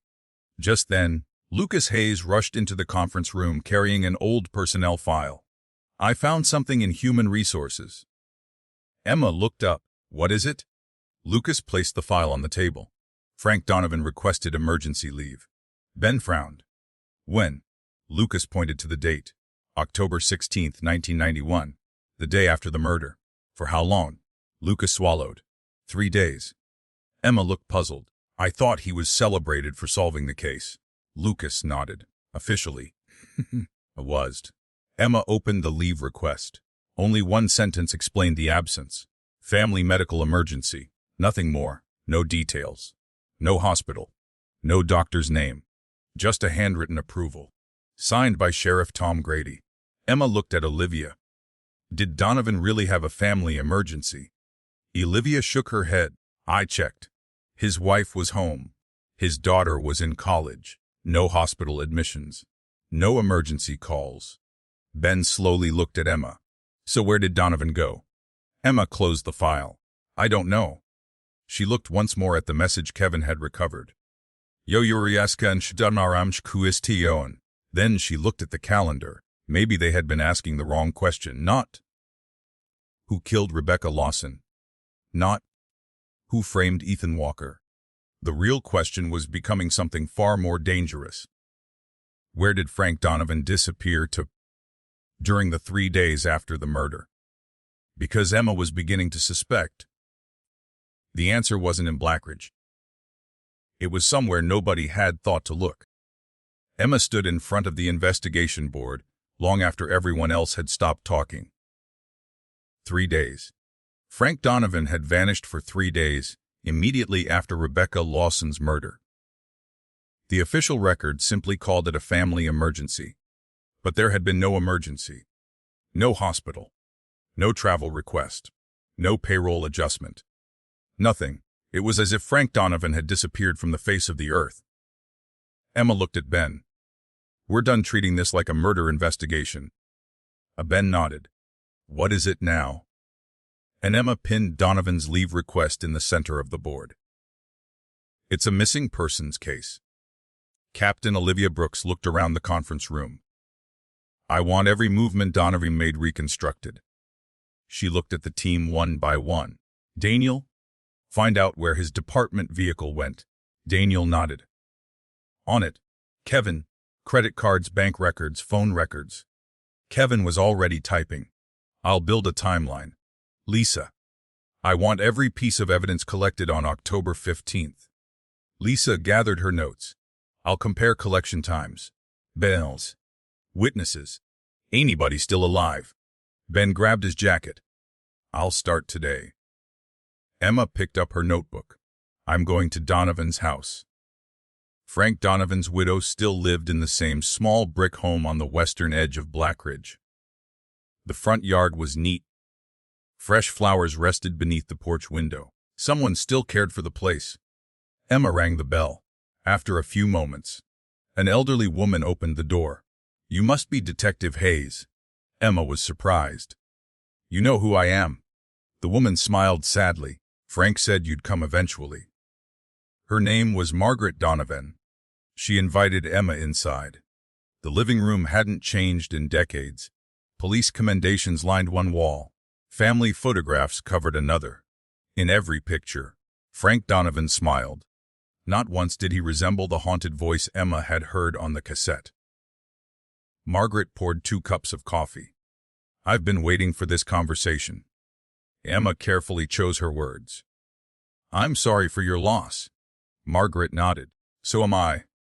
She looked toward Frank's empty chair. "But I lost him long before he died." Emma didn't rush. People who carried secrets for years rarely revealed them all at once. Finally, she asked, "Did Frank ever talk about Rebecca Lawson?" Margaret stared into her coffee. "Never. Not once." She slowly shook her head. "He stopped sleeping after that case." Emma remained silent. He'd wake up in the middle of the night, sometimes shouting, sometimes crying. He kept saying the same sentence. Emma leaned forward. "What sentence?" Margaret whispered. "I should have stopped him." Emma felt her pulse quicken. "Him." Margaret nodded. "He never said who." Emma took out Donovan's leave request. "I need to ask about 3 days." Margaret immediately recognized the form. Her expression changed. "He told you it was family leave." Emma nodded. "It wasn't." Margaret looked away. "No, it wasn't." Silence settled between them. Emma waited. Finally, Margaret stood. She walked upstairs. Several minutes passed. When she returned, she carried a small wooden box. "I promised Frank I'd never open this." She placed it on the table. "But he also told me. If Detective Emma Hayes ever came, theft her. It belonged to her." Emma. The box, there was no lock. Only a folded note. In Frank Donovan's handwriting. Nadiril THERHERIHTTME inside the box. There was no confession, no photographs, no money. Only a motel key, attached to a faded plastic tag. Room 214 Pine Ridge Motor Lodge. Emma frowned. The motel was nearly 200 miles from Blackridge. She looked up. "Did Frank ever tell you why he went there?" Margaret quietly answered. Said, "He had to meet someone who could never be seen in Blackridge." Back at Major Crimes, Daniel Mercer had finished tracing Donovan's department vehicle. He hurried into the conference room. "I found it." Olivia looked up. "The trip." Daniel nodded. "The patrol car never left town." Ben frowned. "Then how did Donovan travel?" Daniel smiled slightly. "I borrowed another vehicle." He placed a rental agreement on the table. A gray Bic sedan, rented under a county administrative account. Signed out by Sheriff Tom Grady. Lisa Grant enter moments later carrying another discovery. I found the missing evidence collection log. Emma wasn't there. Ben took it instead. Lisa pointed toward the Times. Look at the signatures. Ben frowned. Every item collected after 18:30 p.m. bore Frank Donovan's signature, except one. Evidence item 47, collected at 9:12 p.m. signed by M. Collins. Ben looked up. What was item 47? Lisa answered quietly. Unknown. The description field had been blacked out. Meanwhile, Kevin Chen sat alone in the cyber lab. He had expanded his search beyond Blackridge. Donovan's financial records, phone activity, vehicle rentals. Then, a small transaction appeared. $43. Paid at a roadside diner. The location made Kevin sit upright. Pine Ridge. The same town printed on the motel key. He immediately called Emma. Emma answered on the second ring. Kevin? I know where you're going. Emma looked down at the motel key in her hand. You traced it. Kevin nodded, even though she couldn't see him. There was another purchase. The morning after Donovan checked into the motel, Emma waited. It was breakfast. For 2 people. Emma's grip tightened around the phone. 2. Kevin continued. 2 full meals. 2 coffees. And 2 motel guests signed the receipt. Emma stopped walking. Can you read the second signature? Kevin hesitated. It's damaged, but I can make out the first name. Emma's heartbeat quickened. What is it? Kevin answered quietly. Rebecca. Emma froze. For several long seconds, she couldn't speak. That was impossible. Rebecca Lawson had officially died the night before.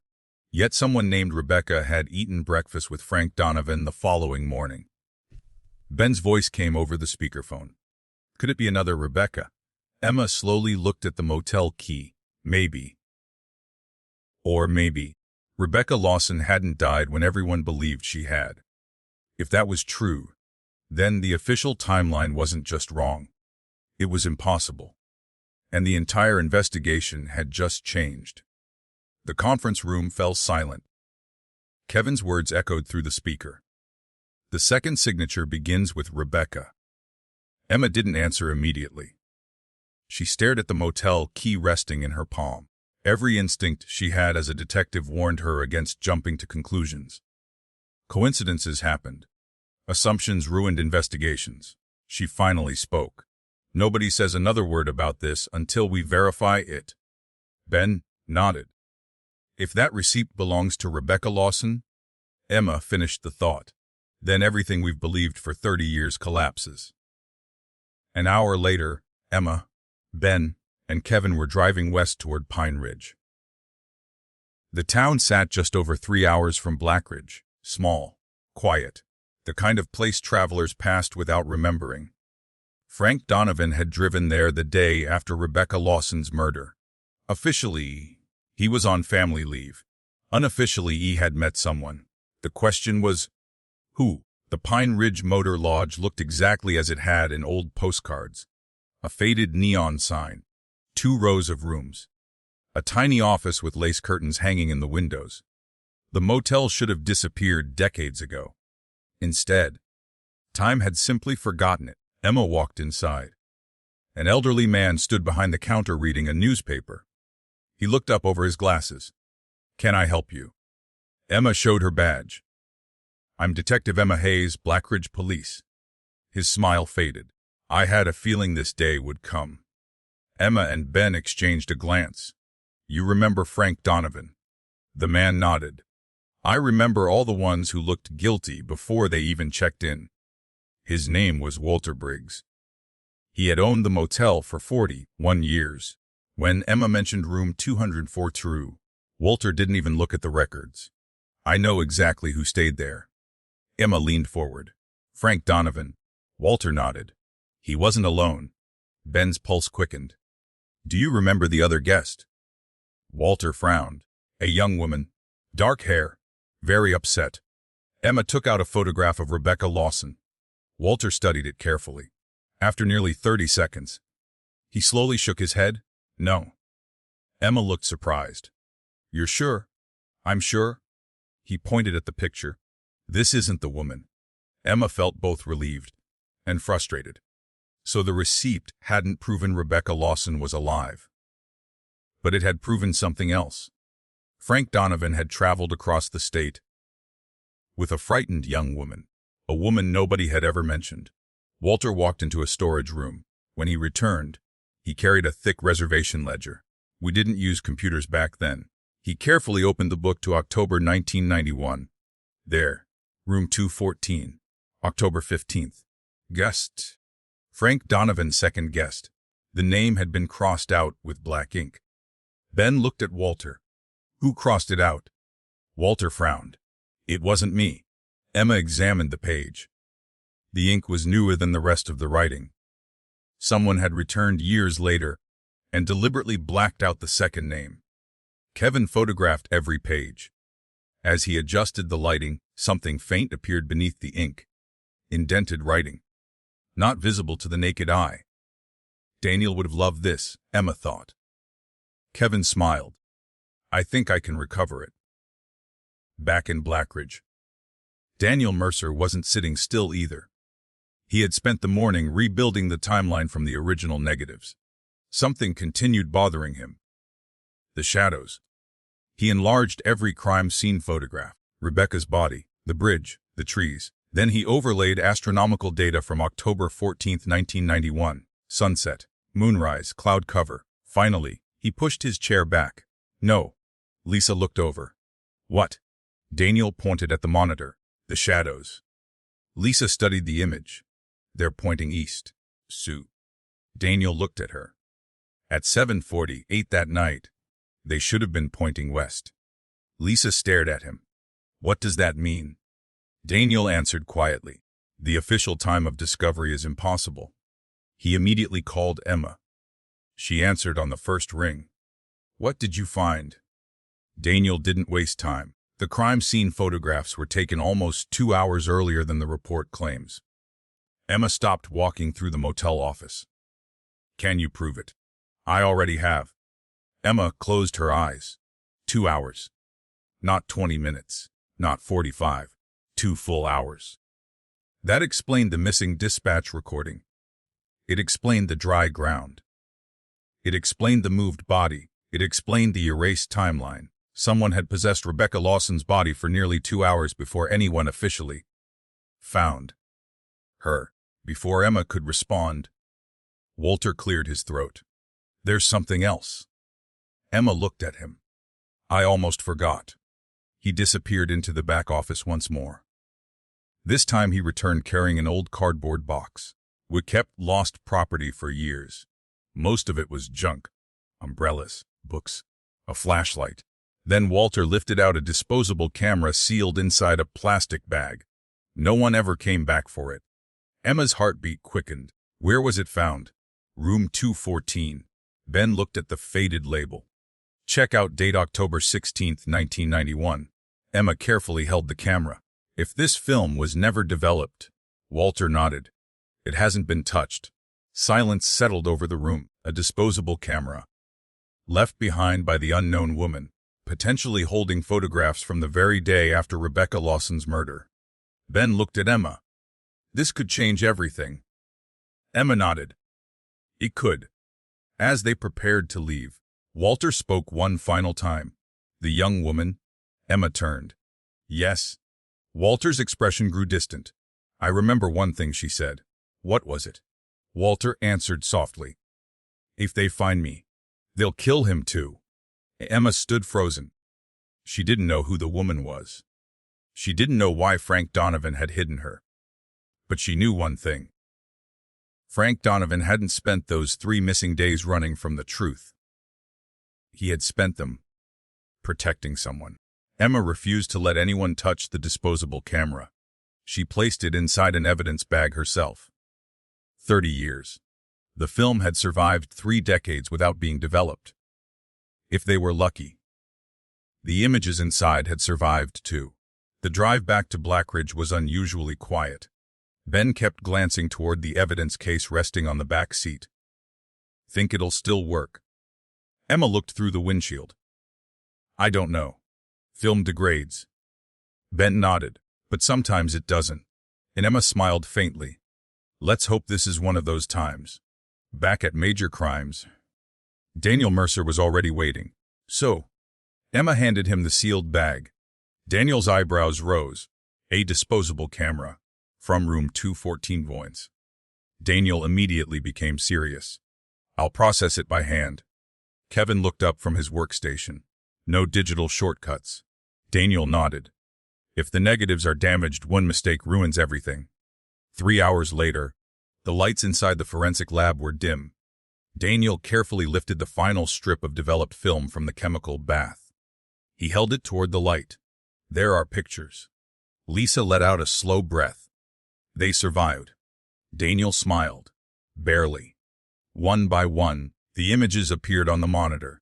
The first showed the motel parking lot. The second, room 214. The third, Frank Donovan sitting at a small table. He wasn't eating. He wasn't smiling. He looked exhausted. Across from him sat a young woman. Her back faced the camera. Dark hair, gray sweater. She couldn't have been older than 25. Emma leaned closer. Can you enhance her face? Daniel shook his head. Not from this angle. The fourth photograph appeared. Everyone stopped breathing. The young woman had turned slightly, just enough for part of her face to be visible. Daniel enlarged the image. Not Rebecca Lawson. Not even close. Ben frowned. So who is she? Nobody knew. Then the fifth photograph appeared. Emma immediately stood. Go back. Daniel froze the frame. Frank Donovan was handing the woman a thick manila envelope. Emma looked closer. Zoom. The image sharpened. Across the front of the envelope, EU. Someone had written in thick black marker, La W. San Feel. Silence filled the room. Ben whispered. He took evidence out of Blackridge. Emma nodded slowly and gave it to her. Sarah Mitchell walked in just as the sixth photograph appeared. She stopped in the doorway. What did I miss? Nobody answered. Daniel clicked to the next image. Frank Donovan and the woman were standing outside the motel. A gray Bic sat behind them. The rental car, everything matched the records. Then Daniel enlarged the background. A second vehicle sat across the parking lot. Black sedan. Older model. Windows tinted. Ben frowned. Can you get the plate? Daniel enhanced the rear bumper. Most of the numbers were unreadable, except the last three. 417. Kevin was already typing. I'll search every registration from 1991. The final photograph appeared. It wasn't taken at the motel. It showed a roadside diner. Frank Donovan sat alone. The young woman was gone. Only one thing rested on the table. The same manila envelope, except now it was empty. Emma stared at the screen. So she left with whatever was inside. Daniel nodded. Looks that way. Across town, Noah Bennett continued digging through forgotten county records. One dusty ledger caught his attention. Employee housing, October 1991. He wasn't sure why he opened it. Then one name caught his eye. Rebecca Lawson listed beneath it. An emergency contact. Not family, not a fiancé, a coworker. Emily Carter. Noah frowned. He had never heard that name before. He searched the employee roster. Emily Carter, medical examiner's office, evidence clerk, employment ended, October 16, 1991. Reason resigned. No forwarding address. No exit interview. Nothing. She simply vanished. Back at Major Crimes, Kevin hurried into the conference room. I found the car. Emma looked up. The black sedan. Kevin nodded. The last 3 digits matched only one vehicle registered in Blackridge. Ben leaned forward. Who owned it? Kevin looked down at the report, then back at Emma. It wasn't privately owned. Emma's stomach tightened. It belonged to the sheriff's office. Silence. Kevin continued. It was assigned to Detective Mark Collins. No one spoke. Emma walked to the investigation board. She pinned the motel photograph beside Mark Collins' picture, then connected them with a red string. Another connection. Another lie. But something still bothered her. She looked back at the photograph of the unknown woman. Frank Donovan had risked everything to protect her. He had hidden evidence. Disappeared for 3 days. Lived with unbearable guilt for 30 years. Not because of the envelope. Not because of Ethan Walker. Because of her. Emma quietly said, "We've been looking for the wrong witness." Ben looked over. "What do you mean?" Emma pointed at the woman in the photograph. "She isn't part of the story." A long pause. Then she finished the thought. "She is the story." Just then, Lucas Hayes rushed into the room carrying an overnight mail envelope. It came by courier. Emma accepted it. There was no return address. Inside, a single photocopy. An old employment file. Across the top was the name Emily Carter. At the bottom of the page, stamped in red ink, were the words that made Emma's blood run cold. DCES Deed of Death, October 17, 1991. Emma slowly looked up. If Emily Carter died... She turned the motel photograph toward the team. Then who was the woman Frank Donovan was protecting? Nobody moved. Emma kept staring at the employment file. Emily Carter, status, DESD, date of death, October 17, 1991. She looked back at the motel photograph. The woman sitting across from Donovan had been alive on October 15th. The motel register confirmed it. The developed photographs confirmed it. Walter Briggs remembered speaking to her. 3 independent pieces of evidence placed her in Pine Ridge. Yet 2 days later, government records declared her dead. Emma looked at Sarah Mitchell. "Can you verify this?" Sarah took the file. "I'll request the original death certificate." Within an hour, Sarah returned carrying a certified copy from the State Vital Records office. She laid it on the conference table. "It gets worse." Emma picked it up. "Cause of death, single vehicle automobile accident. Location Highway 62, 23 miles east of Blackridge. Time of death 10:40 p.m., October 17, 1901. Ben frowned. "Was there an autopsy?" Sarah nodded. "According to the file." She turned another page. "Performed by Dr. Michael Harmon." Dr. Evelyn Shaw immediately looked up. "I knew Harmon." Emma turned toward her. "What kind of pathologist was he?" Evelyn answered without hesitation. "Meticulous. He documented everything." She paused. "If he really performed the autopsy, there should be photographs." Lisa Grant was already searching the archive database. "I found the case." She frowned. "That's strange." Emma looked over. "What?" "The autopsy photographs are gone." Daniel sighed. Again, Lisa nodded. "The report references 26 photographs." She looked at the digital folder. "There are 0 attached." Emma walked toward the whiteboard.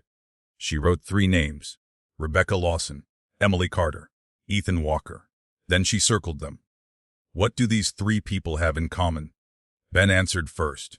"They all disappeared." Emma nodded. "Exactly. Rebecca disappeared into a murder.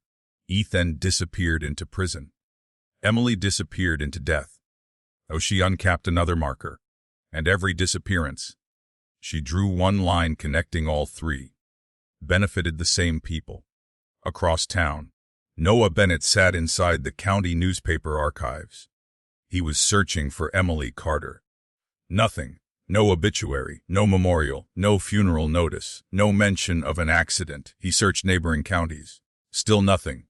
Finally, a tiny article from October 1991 appeared. 3 sentences. "Local highway closed following late night crash. No names. No victims. No photographs. No follow-up." Noah leaned back. People didn't simply vanish from newspapers. Not unless someone made sure they did. Back at Major Crimes, Kevin Chen entered carrying a stack of old insurance records. "I think I found the tow company." Emma looked up. "For Emily's crash." Kevin nodded. "The vehicle wasn't taken to a junkyard." Ben frowned. "Where'd it go?" Kevin pointed to the invoice. "Blackridge Sheriff's impound lot." Lisa immediately spoke. "That's not procedure." Kevin nodded. "A fatal crash outside county limits should have gone to the state police." Emma looked toward Olivia. "So why did Blackridge take possession?" Olivia quietly answered, "Because somebody wanted control of the evidence." Daniel had been examining the motel photographs again. Something kept bothering him. He enlarged the fourth image, the one showing Frank Donovan handing over the envelope.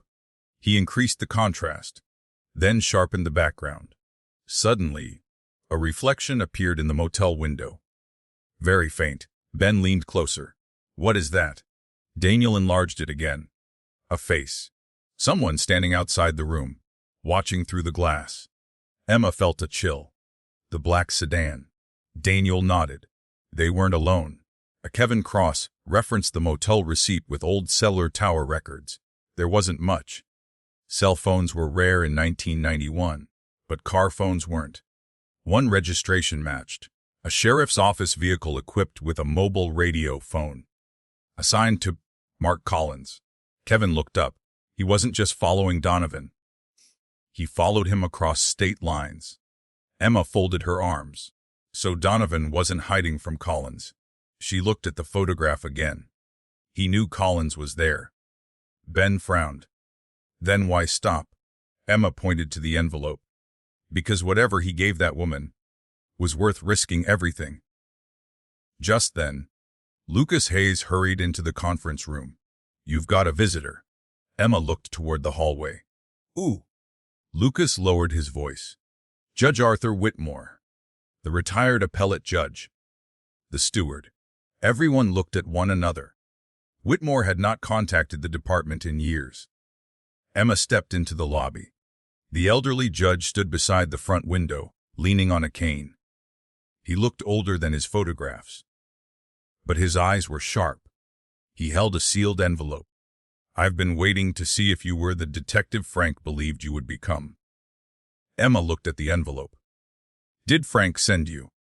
Whitmore slowly nodded. 30 years ago. Emma's pulse quickened. 30 years. I was instructed to deliver this only if someone reopened Rebecca Lawson's case. He handed her the envelope. Across the front, in Frank Donovan's unmistakable handing, were 8 words. Open ONLYAFTERTL WOMAN IS FUND. Emma looked back at the judge. What woman? Judge Whitmore met her eyes. The one everyone believes is dead. Emma felt the room spin for a moment. She looked back down at the sealed envelope. If Frank Donovan's instructions were literal, then Emily Carter hadn't died in 1991. She had disappeared, on purpose, and somewhere, after 30 years, she might still be alive. The conference room was unusually quiet. The sealed envelope sat in the middle of the table. No one reached for it. Frank Donovan's instructions were unmistakable. Open ONLYIFTRTHE MOMAN IS FUND. Emma looked around the room. We're not opening it. Ben raised an eyebrow. It could have everything. And Emma slowly shook her head. Or it could be the one instruction Donovan absolutely wanted us to follow. Sarah Mitchell nodded. If this ever goes to trial, the defense will ask whether we followed the evidence or our curiosity. Emma slid the envelope into a new evidence bag. We follow the evidence. Captain Livia Brooks looked at the team. So we find the woman. Daniel frowned. Assuming she's still alive. Emma looked toward the motel photograph. If Donovan risked everything to protect her, he expected her to survive. Kevin added quietly, and he expected someone to come looking for her. The investigation board changed once again. Emma removed Rebecca Lawson from the center. She replaced it with a new heading. UNKNOW and family below it. She pinned every known fact. Seen at Pine Ridge Motor Lodge. Traveled with Frank Donovan. Received the Lawson evidence file. Followed by Mark Collins. Connected to Emily Carter. Official records claimed she died 2 days later. Emma stepped back. We've been treating Emily Carter and the motel woman as the same person. Ben nodded. They're probably not. Emma folded her arms. I don't think they are. Dr. Evelyn Shaw entered carrying an old personnel directory from the county hospital. I've been looking into Emily Carter. Emma looked up. What did you find? Evelyn opened the directory. She wasn't just an evidence clerk. She turned the book around. Emily Carter's employee profiles stared back at them. Position: medical examiner evidence custodian. Daniel frowned. What exactly did she do? Evelyn answered immediately. She logged every piece of physical evidence entering the morgue. Lisa's eyes widened. So if evidence disappeared... Evelyn nodded. Emily would have known. Ben slowly sat back.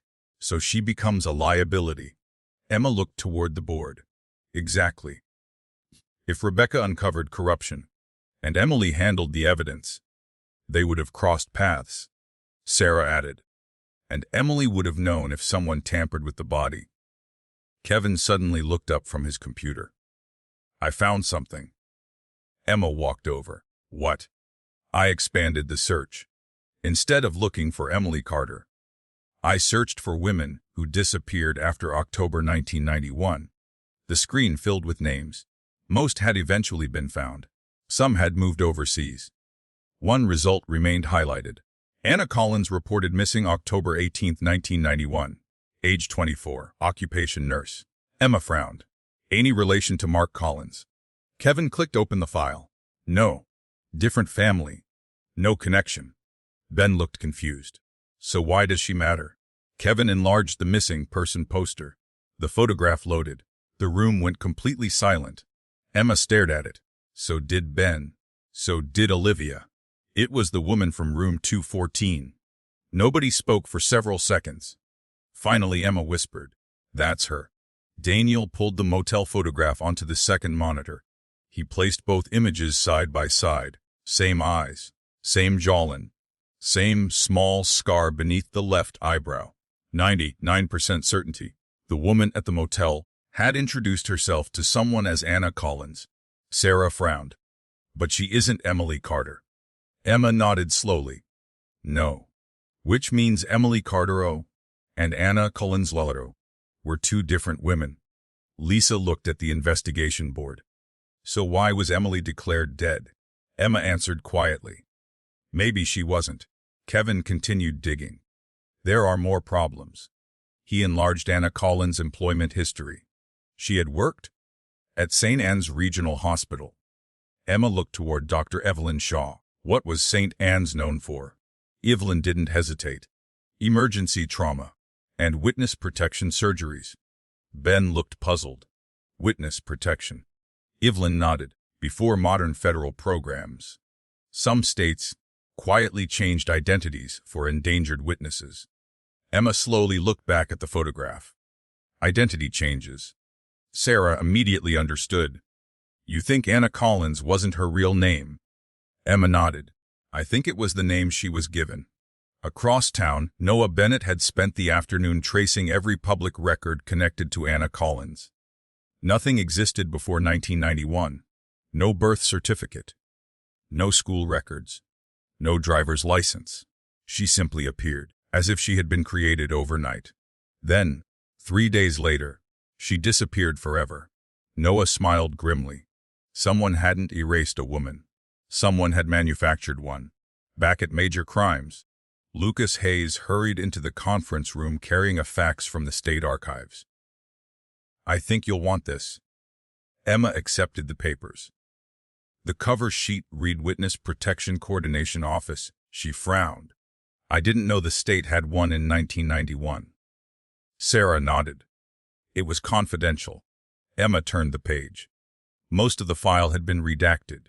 Only one paragraph remained readable. Protective relocation request denied due to local law enforcement objection. Emma's pulse quickened. She flipped to the signature page.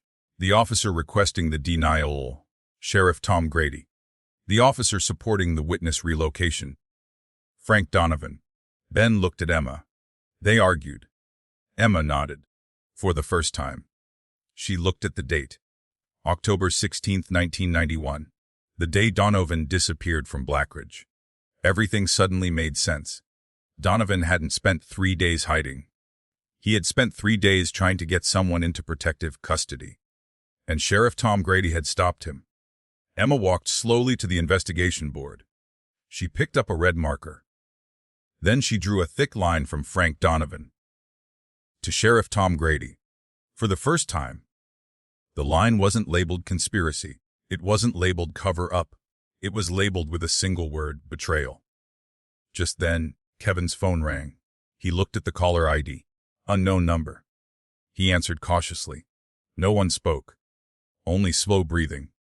Then an elderly woman's voice quietly said, "I've been hiding for 30 years. Kevin's eyes widened. The room fell silent. The voice continued. "If Emma Hayes is there..." Kevin put the phone on speaker. Emma stepped closer. "I'm here." Another long pause. Then the woman whispered, "Frank kept his promise. And now, it's finally my turn." The line went dead. Nobody in the conference room moved. Kevin's phone still rested on the table. The call had lasted only 23 seconds, but it changed everything. Emma replayed the recording. An elderly woman's voice. Calm. Controlled. Not frightened. Not emotional, just tired. "I've been hiding for 30 years. A pause. Frank kept his promise. Another pause. Now it's finally my turn." The line disconnected. Emma looked at Kevin. "Trace." Kevin was already typing. "I started the moment she spoke." The room waited. After several seconds, Kevin slowly looked up. The call wasn't routed through a cell tower. Ben frowned. "A landline." Kevin shook his head.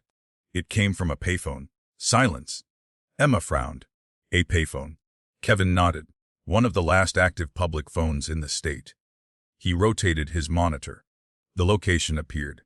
Ashwood Bus Terminal, nearly 90 miles from Blackridge. Emma grabbed her keys. "Ben, I'm coming." 20 minutes later, Emma and Ben were heading north on Interstate 47. Rain clouds gathered overhead. Neither detective spoke much. Ben finally broke the silence. "Do you think it's her?" Emma kept her eyes on the road. "I think somebody wanted us to believe it was." "You don't?" Emma thought for a moment. "I don't know. She's survived 30 years. She doesn't suddenly call because she's lonely." Ben nodded. "She called because something changed." Emma looked ahead. Exactly. Back at Major Crimes. Daniel Mercer had stayed behind with Lisa Grant. He couldn't stop looking at the motel photographs. Something continued bothering him. Lisa walked over. "What are you seeing?" Daniel enlarged the image showing Frank Donovan handing over the envelope. "Not Frank." "The woman." Lisa leaned closer. "What about her?" Daniel increased the brightness, then the contrast. Finally, a tiny object became visible around the woman's neck. A silver necklace. Lisa frowned. "So," Daniel zoomed tighter. The pendant came into focus. A tiny medical symbol. The rod of Asclepius. Lisa looked at him. "A nurse." Daniel slowly nodded. "Or somebody working in medicine." He immediately opened Emily Carter's employment file. Medical examiner's office. Evidence custodian. Not a nurse. Then he opened Anna Collins' record. Registered nurse. Daniel sat back. That's why Frank trusted her. Lisa looked confused. "What do you mean?" Daniel pointed toward the envelope. "If Donovan needed someone to protect evidence, he wouldn't choose a random stranger. He'd choose someone trained in chain of custody." Lisa stared at the photograph. "So Anna Collins wasn't running from the case." Daniel nodded. "She became part of it." Meanwhile, no. Bennett drove toward the old cemetery outside Blackridge. Not to visit a grave, to visit a groundskeeper. Harold Pierce's family owned a private mausoleum there. The elderly caretaker recognized Noah immediately. "You're asking questions people stopped asking years ago." Noah smiled. "I'm hoping you'll answer one." The caretaker looked toward the Pierce mausoleum. "I might." They walked slowly through the cemetery. Finally, Noah asked, "Did Harold Pierce ever come here after dark?" The caretaker laughed quietly. "Almost every week." Noah frowned. "To visit family." The caretaker stopped walking. He never went inside. He pointed toward the rear wall of the cemetery. He met people. "What people?" The caretaker shrugged. "Police, lawyers, judges." Noah felt a chill. "How long?" The old man looked toward the sky. "Years." Back at Ashwood Bus Terminal, Emma and Ben arrived to find the payphone standing beside an abandoned waiting area. The handset still swung gently in the wind. Emma immediately crouched beside it. Fresh cigarette ash. A coffee cup. the wrapper from a cough drop. Someone had been standing there recently. Very recently. Ben looked around. The buses. A station employee checked the schedule. One left 10 minutes ago. Destination: Raven Falls. Emma frowned. Passenger list. The employee shook his head. Sash tickets. No names. Emma examined the payphone, then noticed something taped beneath it. A tiny white envelope. She carefully removed it. Across the front, only 2 words. Emma Hayes. Ben slowly exhaled. She knew we'd trace the call. Emma opened it carefully. Inside, 1 photograph. Nothing else. The image showed Frank Donovan, 30 years younger, standing beside a woman. Not Anna Collins, not Emily Carter. A third woman. She was holding a little girl. Emma turned the photograph over. Written on the back, in faded blue ink. She was never the witness. She was the child. Emma stared at the words. Ben looked over her shoulder. What child? Emma slowly looked back at the photograph. The little girl couldn't have been older than 4. She had curly brown hair. A small stuffed rabbit tucked beneath one arm. Nothing about her seemed important. Until Emma noticed something. Around the little girl's neck hung the exact same silver medical pendant Daniel had just identified in the motel photographs. Emma immediately called Daniel. Daniel, I need you to listen carefully. Daniel answered. I'm here. Emma described the photograph, the woman, the child, the necklace. Daniel went silent. Then he said quietly, Emma, I just found something. What? I enhanced another motel photograph. Emma waited. Daniel's voice dropped almost to a whisper. The woman wasn't alone. Ben looked at Emma. What does he mean? Daniel continued. There was a child in room 214. Silence. Complete silence. The child had been hidden behind the motel room curtains. Almost invisible. Only a tiny hand pressed against the window gave her away. Emma closed her eyes. Everything shifted. Frank Donovan hadn't disappeared for 3 days to protect one witness. He had disappeared to protect a family. And if that little girl had survived, she wouldn't be 34 anymore. She would be about the same age as Detective Emma Hayes. Emma didn't speak during the drive back to Blackridge. The photograph rested on the passenger seat. Frank Donovan, an unidentified woman, a little girl, and a handwritten message. She was never the witness. She was the child. Ben finally broke the silence. You're thinking the same thing I am? Emma nodded. They weren't protecting evidence. They were protecting someone who could identify the killer. Back at Major Crimes, the entire team gathered around the conference table. Daniel displayed the enhanced motel photograph beside the newly discovered image. The comparison was undeniable. The same silver medical pendant. The same little hand visible behind the motel curtain. The child had been there. Lisa looked at the screen. So Donovan checked into that motel with 2 people. Emma nodded. A woman and a little girl. Kevin frowned. But the motel owner only remembered the woman, which makes sense. Emma replied, a frightened child would stay out of sight. Sarah Mitchell opened a legal pad. Let's assume the child survived. She wrote 3 questions. Who was she? Why was she in danger? Why did someone erase her existence? Emma looked at the board. I think the answer to all 3 is the same. Ben folded his arms. She saw something. Daniel switched to another screen. I've been rebuilding Rebecca Lawson's last 48 hours. A timeline appeared. October 13, Rebecca accesses county land records. October 14, 6:30 p.m. Rebecca leaves school. 7:05 p.m. visits Helen Brooks. Unknown events. Body officially discovered. At 7:48 p.m. Daniel highlighted the largest gap. Nobody knows where Rebecca went after leaving Helen's house. Emma looked at the map. What if she wasn't alone? Lisa suddenly remembered something. The guidance counselor. Helen Brooks. Emma turned. What about her? Helen said Rebecca was terrified. Lisa paused. But she never said Rebecca arrived alone. The room fell silent. Emma immediately picked up her phone. We're going back. Helen Brooks answered the door, looking surprised. I wasn't expecting you again. Emma got straight to the point. When Rebecca came to your house, was anyone with her? Helen's expression changed. She looked away. For several long seconds, she said nothing. Finally, she nodded. Yes. Emma's pulse quickened. A little girl? Helen whispered. She stayed in the car. Ben stepped forward. Who was she? Helen shook her head. I don't know. Rebecca only said. Helen closed her eyes, remembering. If anything happens to me, please don't let them find her. And Emma felt the weight of those words.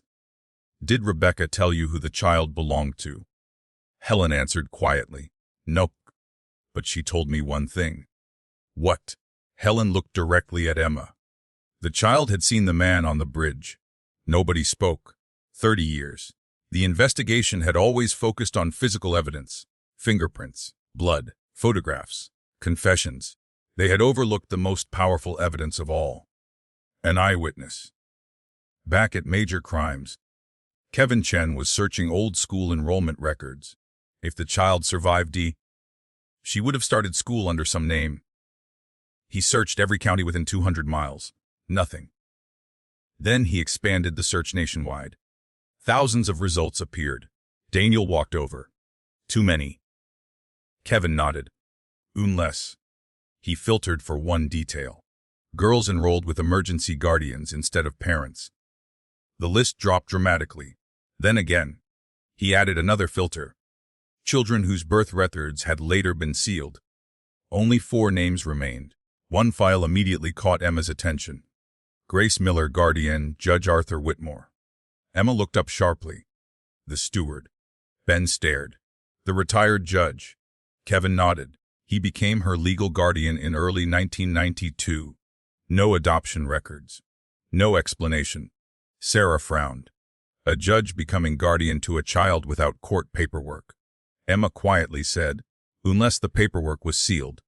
Captain Olivia Brooks didn't hesitate. Bring Whitmore in. Emma shook her head.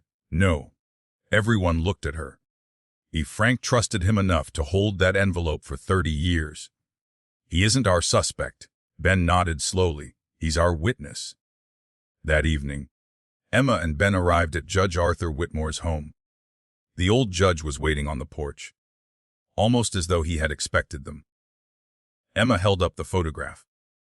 We found the child. Whitmore looked at it for a long moment. His shoulders sagged. I prayed you never would. Emma stepped closer. Who is she? The judge looked toward the fading sunset.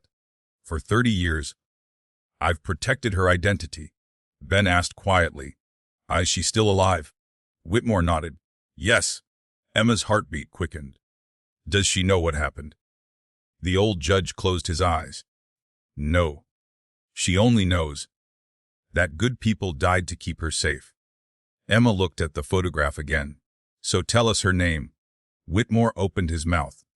Before he could speak, a deafening gunshot shattered the evening. The judge staggered backward. The porch window exploded behind him. Ben immediately drew his weapon. Sauts. Fired. Emma lunged toward Whitmore as a second bullet slammed into the porch railing. The old judge collapsed into her arms. Blood spread rapidly across his shirt. He struggled to breathe. Emma pressed her hand against the wound. Stay with me. Whitmore grabbed her sleeve with surprising strength. His lips trembled. With his final strength, he whispered 2 words. Box 4. His eyes shifted toward Emma. Cemetery. His grip loosened. Sirens began echoing in the distance. The shooter was gone, but for the first time in 30 years, someone had tried to kill again. Not to protect the past, to stop the truth from reaching Emma. Ben Torres sprinted across the front lawn. North side. A dark SUV tore away from the tree line, its tires throwing gravel across the narrow road. Ben fired once. The bullet shattered the rear window. The vehicle never slowed. Within seconds, it disappeared into the darkness. Emma never looked up. Her attention stayed on Judge Arthur Whitmore. Stay with me. She pressed harder against the wound. Blood soaked through her hands. Whitmore struggled to breathe. His eyes found Emma one last time. His lips moved. No sound came out. Then, nothing. The retired judge went still. The first patrol cars arrived less than 3 minutes later. Maya Torres jumped out before her cruiser had completely stopped. What happened? Sniper. Ben was still breathing hard from the chase. Single shooter. Professional. Maya immediately secured the perimeter while paramedics rushed to Whitmore. One look told them Ma already knew. There was nothing they could do. Captain Olivia Brooks arrived moments later. She looked from the shattered porch to the blood on Emma's hands, then to the judge. He was our only witness. Emma slowly stood. No. Olivia looked at her. He was protecting the real witness. Emma repeated Whitmore's final words. Box 4. Cemetery. Nobody slept that night. By 20:15 a.m., the entire major crimes team stood inside the Blackridge Cemetery. Floodlights illuminated the old grounds. Yellow crime, scene tape fluttered between ancient oak trees. Sheriff Tom Grady arrived minutes later. He looked irritated. Why am I being called out here in the middle of the night? Emma met his eyes. Judge Whitmore was murdered. For the first time, Grady looked genuinely surprised. When? Less than 3 hours ago. He looked toward the flashing patrol cars. I'm sorry to hear that. Emma watched him carefully. His voice sounded sympathetic. His eyes did not. The cemetery caretaker hurried over. It was the same elderly man Noah Bennett had interviewed days earlier. He removed his cap. I heard about Judge Whitmore. Emma nodded. We need access to every burial record. The old man frowned. Why? Emma answered simply. He mentioned Box 4. The caretaker's expression changed. He looked toward the Pierce family mausoleum. Then back at Emma. I know what he meant. Everyone followed him to the rear section of the cemetery. Not to a grave. To an old stone maintenance building. The caretaker unlocked the rusted door. Inside were shelves filled with decades of cemetery records. Old maps. Maintenance logs. Storage ledgers. He pointed toward 4 large wooden shipping crates stacked in the corner. Those are the original burial record boxes. Emma walked closer. Each was marked in faded white paint. BOX 1, BOX 2, BOX X3 thin. BOX 4. Ben looked confused. These. The caretaker nodded. They've never been moved. Lisa Grant carefully opened the lid. Inside, no burial records, no maps, no paperwork. Only another wooden box, much smaller, wrapped in waxed canvas. Emma lifted it out carefully. Across the top, Frank Donovan's handwriting. If you're reading this, they finally found me. Silence filled the room. Emma slowly removed the canvas. Inside lay dozens of documents, original evidence logs, crime scene negatives, property deeds, Rebecca Lawson's handwritten notebook, and 1 VHS videotape. Daniel stared at it. A camcorder tape. Emma looked at the handwritten label. October 14, 1991, Ben whispered. The night Rebecca died. Daniel immediately carried the tape back to Major Crimes. Fortunately, a department still kept old video equipment for archival evidence. Everyone crowded into the conference room. The tape began to play. Static. Then an image. A handheld camera.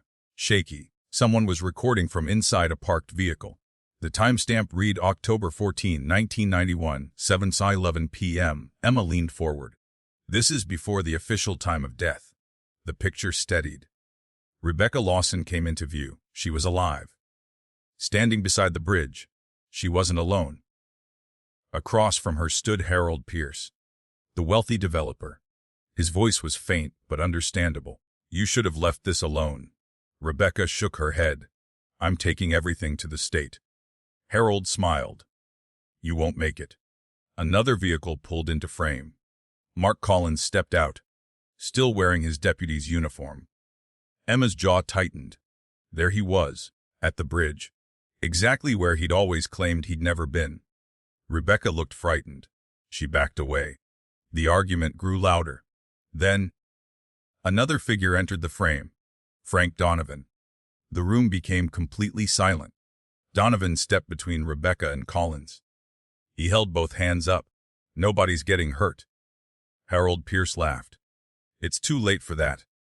The picture shook violently. Whoever held the camera began breathing faster. Then came a scream. Rebecca turned to run. Mark Collins chased her. The image disappeared behind trees. A struggle, another scream. Then silence. Several seconds later, Collins walked back into view. His hands covered in blood. Nobody in the conference room breathed. Harold Pierce looked at Collins. Is she dead? Collins nodded. Frank Donovan looked horrified. He took one step backward.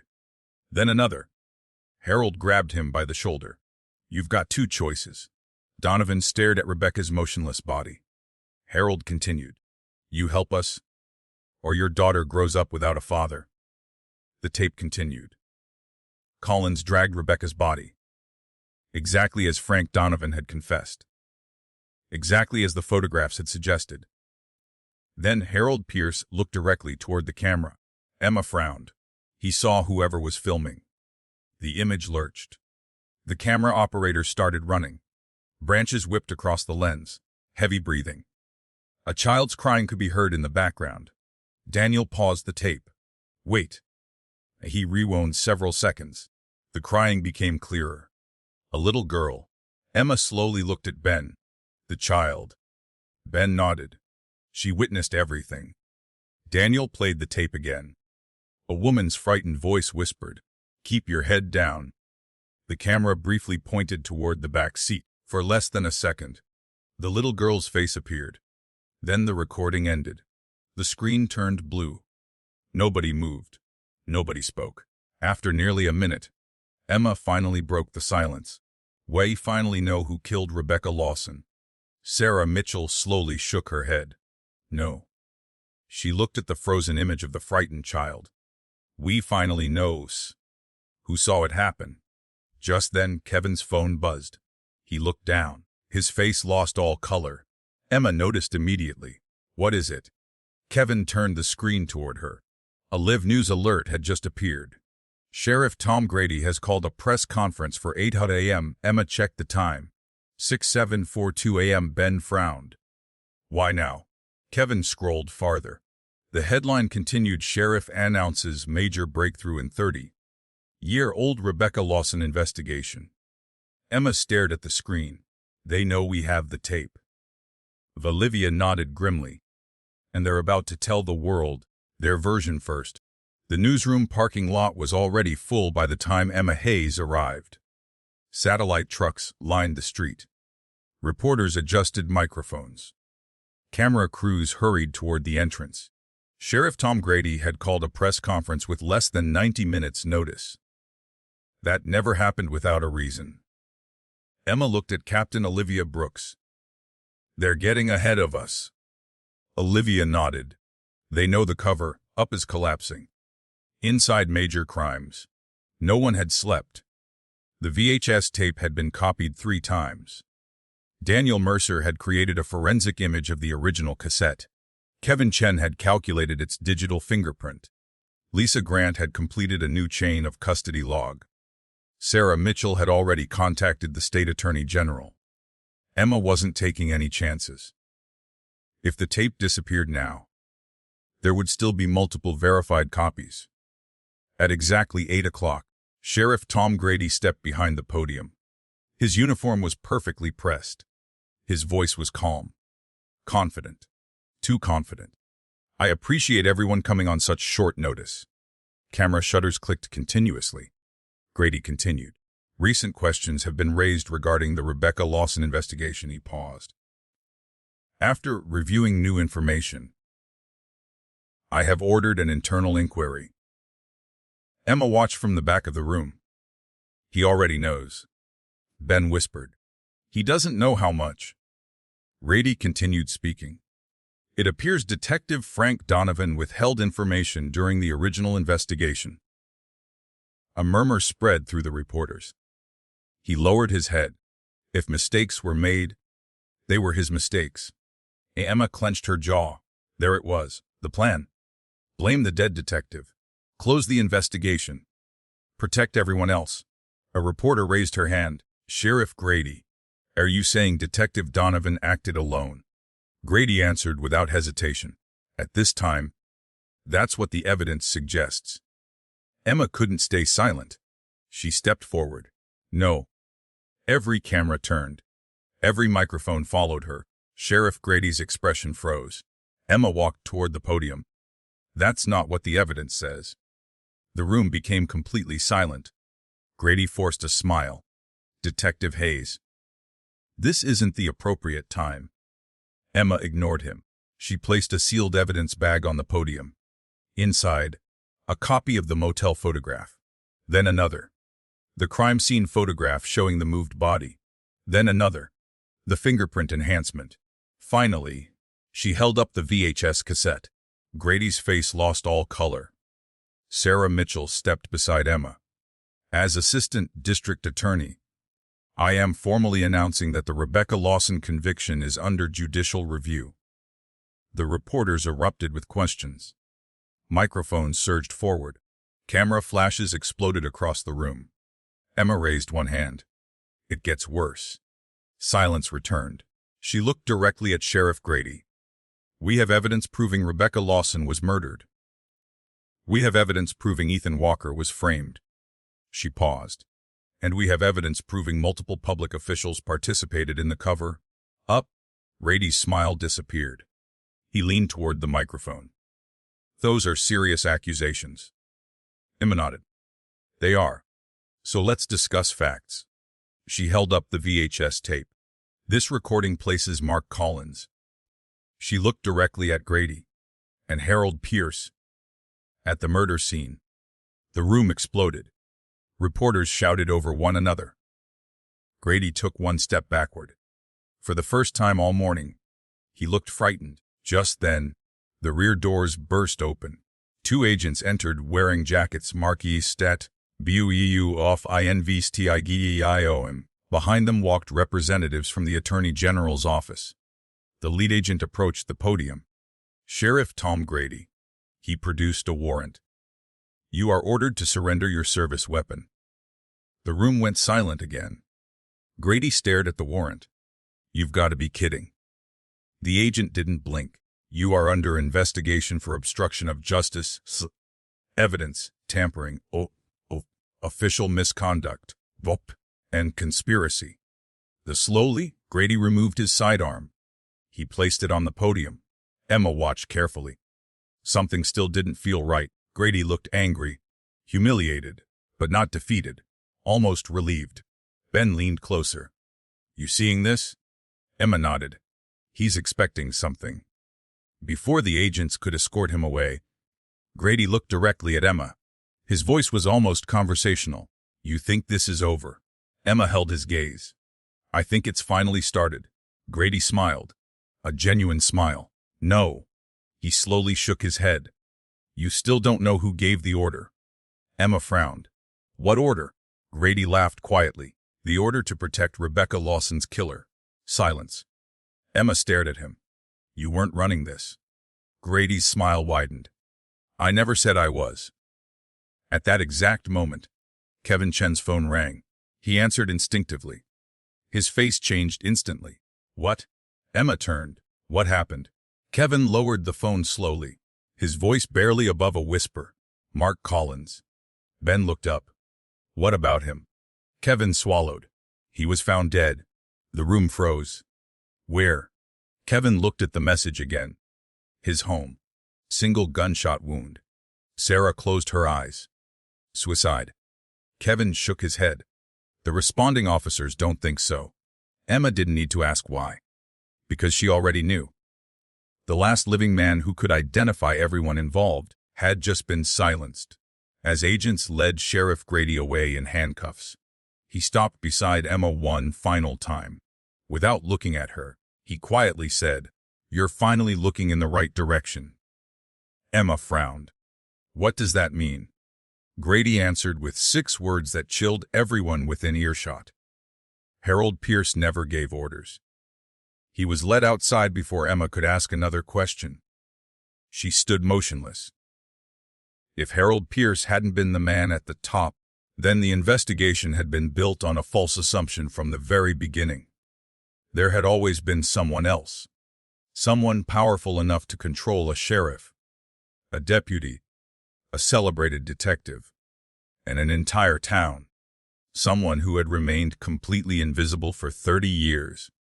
The Major Crimes Conference room was quieter than Emma Hayes had ever heard it. No one celebrated. Sheriff Tom Grady was in custody. Mark Collins was dead. Frank Donovan's confession had been proven true. Yet somehow, the investigation still felt unfinished. Emma stood in front of the board one last time. Red strings covered nearly every inch. Rebecca Lawson, Ethan Walker, Frank Donovan, Harold Pierce, Tom Grady, Emily Carter, the unknown child, 30 years of lies. She slowly removed the first photograph from the board. Rebecca Lawson. It started with her, she said quietly. Sarah Mitchell shook her head. No. Emma looked at her. It started the day someone decided the truth was less important than protecting power. By noon, the State Bureau of Investigation had taken control of the Rebecca Lawson case. Every piece of evidence was transferred under armed supervision. The VHS tape, the original negatives, the motel photographs, Frank Donovan's letters, Rebecca Lawson's notebook. Everything was logged, photographed, and sealed. There would be no second chance for anyone to make it disappear. That afternoon, Emma, Ben, Daniel, Kevin, Lisa, Evelyn Shaw, Captain Olivia Brooks, and Sarah Mitchell sat together as investigators viewed the VHS recording in full. The final minutes, which they had not yet studied frame by frame, revealed one more conversation. Harold Pierce paced beside the bridge. Mark Collins stood nearby. Frank Donovan remained frozen where he was. Then another voice entered the recording. It wasn't visible, only heard. Calm, older, confident. The camera never caught the speaker, only the words. Clean the scene. A pause. The boy takes the fall. Another pause. No mistakes. Then footsteps. A car door. The vehicle drove away before the camera could turn. Emma stopped the tape. Freeze that. Daniel isolated the audio. Kevin cleaned the background noise. The voice became clearer. Still, there wasn't enough to identify the speaker. Only one thing was certain. Tom Grady had told the truth. Harold Pierce hadn't been giving orders. He had been taking them. 3 weeks later, the courtroom was filled beyond capacity. For the first time in 30 years, Ethan Walker entered through the front doors. Not in prison clothing, not in handcuffs. In a plain navy suit, his hair had turned gray. Deep lines crossed his face. He looked older than his 47 years, because prison had taken more than time. It had taken youth, hope, family, an entire life. Sarah Mitchell stood before the judge. Your Honor, the state moves to vacate the conviction of Ethan Walker. She paused. With prejudice. No retrial. No further prosecution.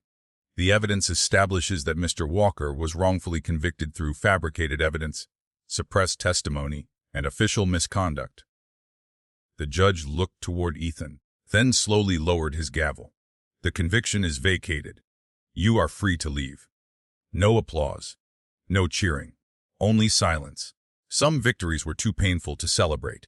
Outside the courthouse, reporters waited behind barricades. Microphones stretched toward Ethan. How does it feel to be free? He looked at the cameras, then at the courthouse. Finally, he answered. I was free the day someone finally believed me. He walked away without taking another question. In the months that followed, the truth spread far beyond Blackridge.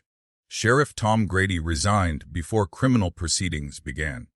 Several former county officials were indicted for conspiracy, evidence tampering, obstruction of justice, and perjury. Harold Pierce's estate was stripped of millions of dollars obtained through fraudulent land transfers. Dozens of families recovered property that had been stolen from them decades earlier. The Rebecca Lawson Foundation was established in her name to provide legal assistance for victims of wrongful convictions. One mystery, however, remained. The woman, the child. Despite nationwide searches, neither was ever officially found. Judge Arthur Whitmore had taken their identities to his grave. Frank Donovan had protected that secret until his dying breath. Emma accepted that maybe some promises deserved to survive. Not every truth belonged in a courtroom. Some truths existed simply because good people refused to break their word. Late one evening, Emma returned to Blackridge Cemetery alone. She carried 2 white roses. She placed the first on Rebecca Lawson's grave. "You deserved better." Then she walked a short distance. Frank Donovan's headstone stood beneath an old oak tree. Simple. Unremarkable. No mention of his medals. No mention of his career. Emma placed the second rose there. She stood silently for a long time. Ben eventually joined her. "You forgive him?" Emma looked at the weathered stone. "No." She paused. "But I understand him. He made the worst decision of his life." Ben nodded. "And spent 30 years trying to pay for it." Emma quietly answered. "He failed Rebecca. He failed Ethan. But in the end, he made sure the truth survived him." As Emma turned to leave, Dexter rubbed against her leg, purring softly. She smiled for this time in days and picked him up. Ben laughed. "I think he approves." Emma scratched Dexter behind the ears. "He's a better judge of character than most people." They walked toward the cemetery gate together. Behind them, the sun slipped below the horizon. Ahead, another case waited. Another family needed answers. Another secret was already hiding in the dark. Emma looked back one last time. Justice wasn't perfect. Sometimes it arrived too late. Sometimes it cost everything. But as long as someone was willing to ask one more question, the truth still had a chance. THEEND Epilogue 6 months later. Major Crimes received an unmarked envelope. Inside was a single photograph. An elderly woman stood beside a quiet lake, smiling gently. Next to her was a woman in her mid-30s. Around her neck hung a familiar silver medical pendant. There was no letter, no names, only one handwritten sentence on the back. "Some promises are worth keeping." Emma smiled, placed the photograph in the Rebecca Lawson case file, and closed it for the final time. For the first time in 30 years, the town of Blackridge knew the truth, and for the first time in 30 years free. The innocent were finally free.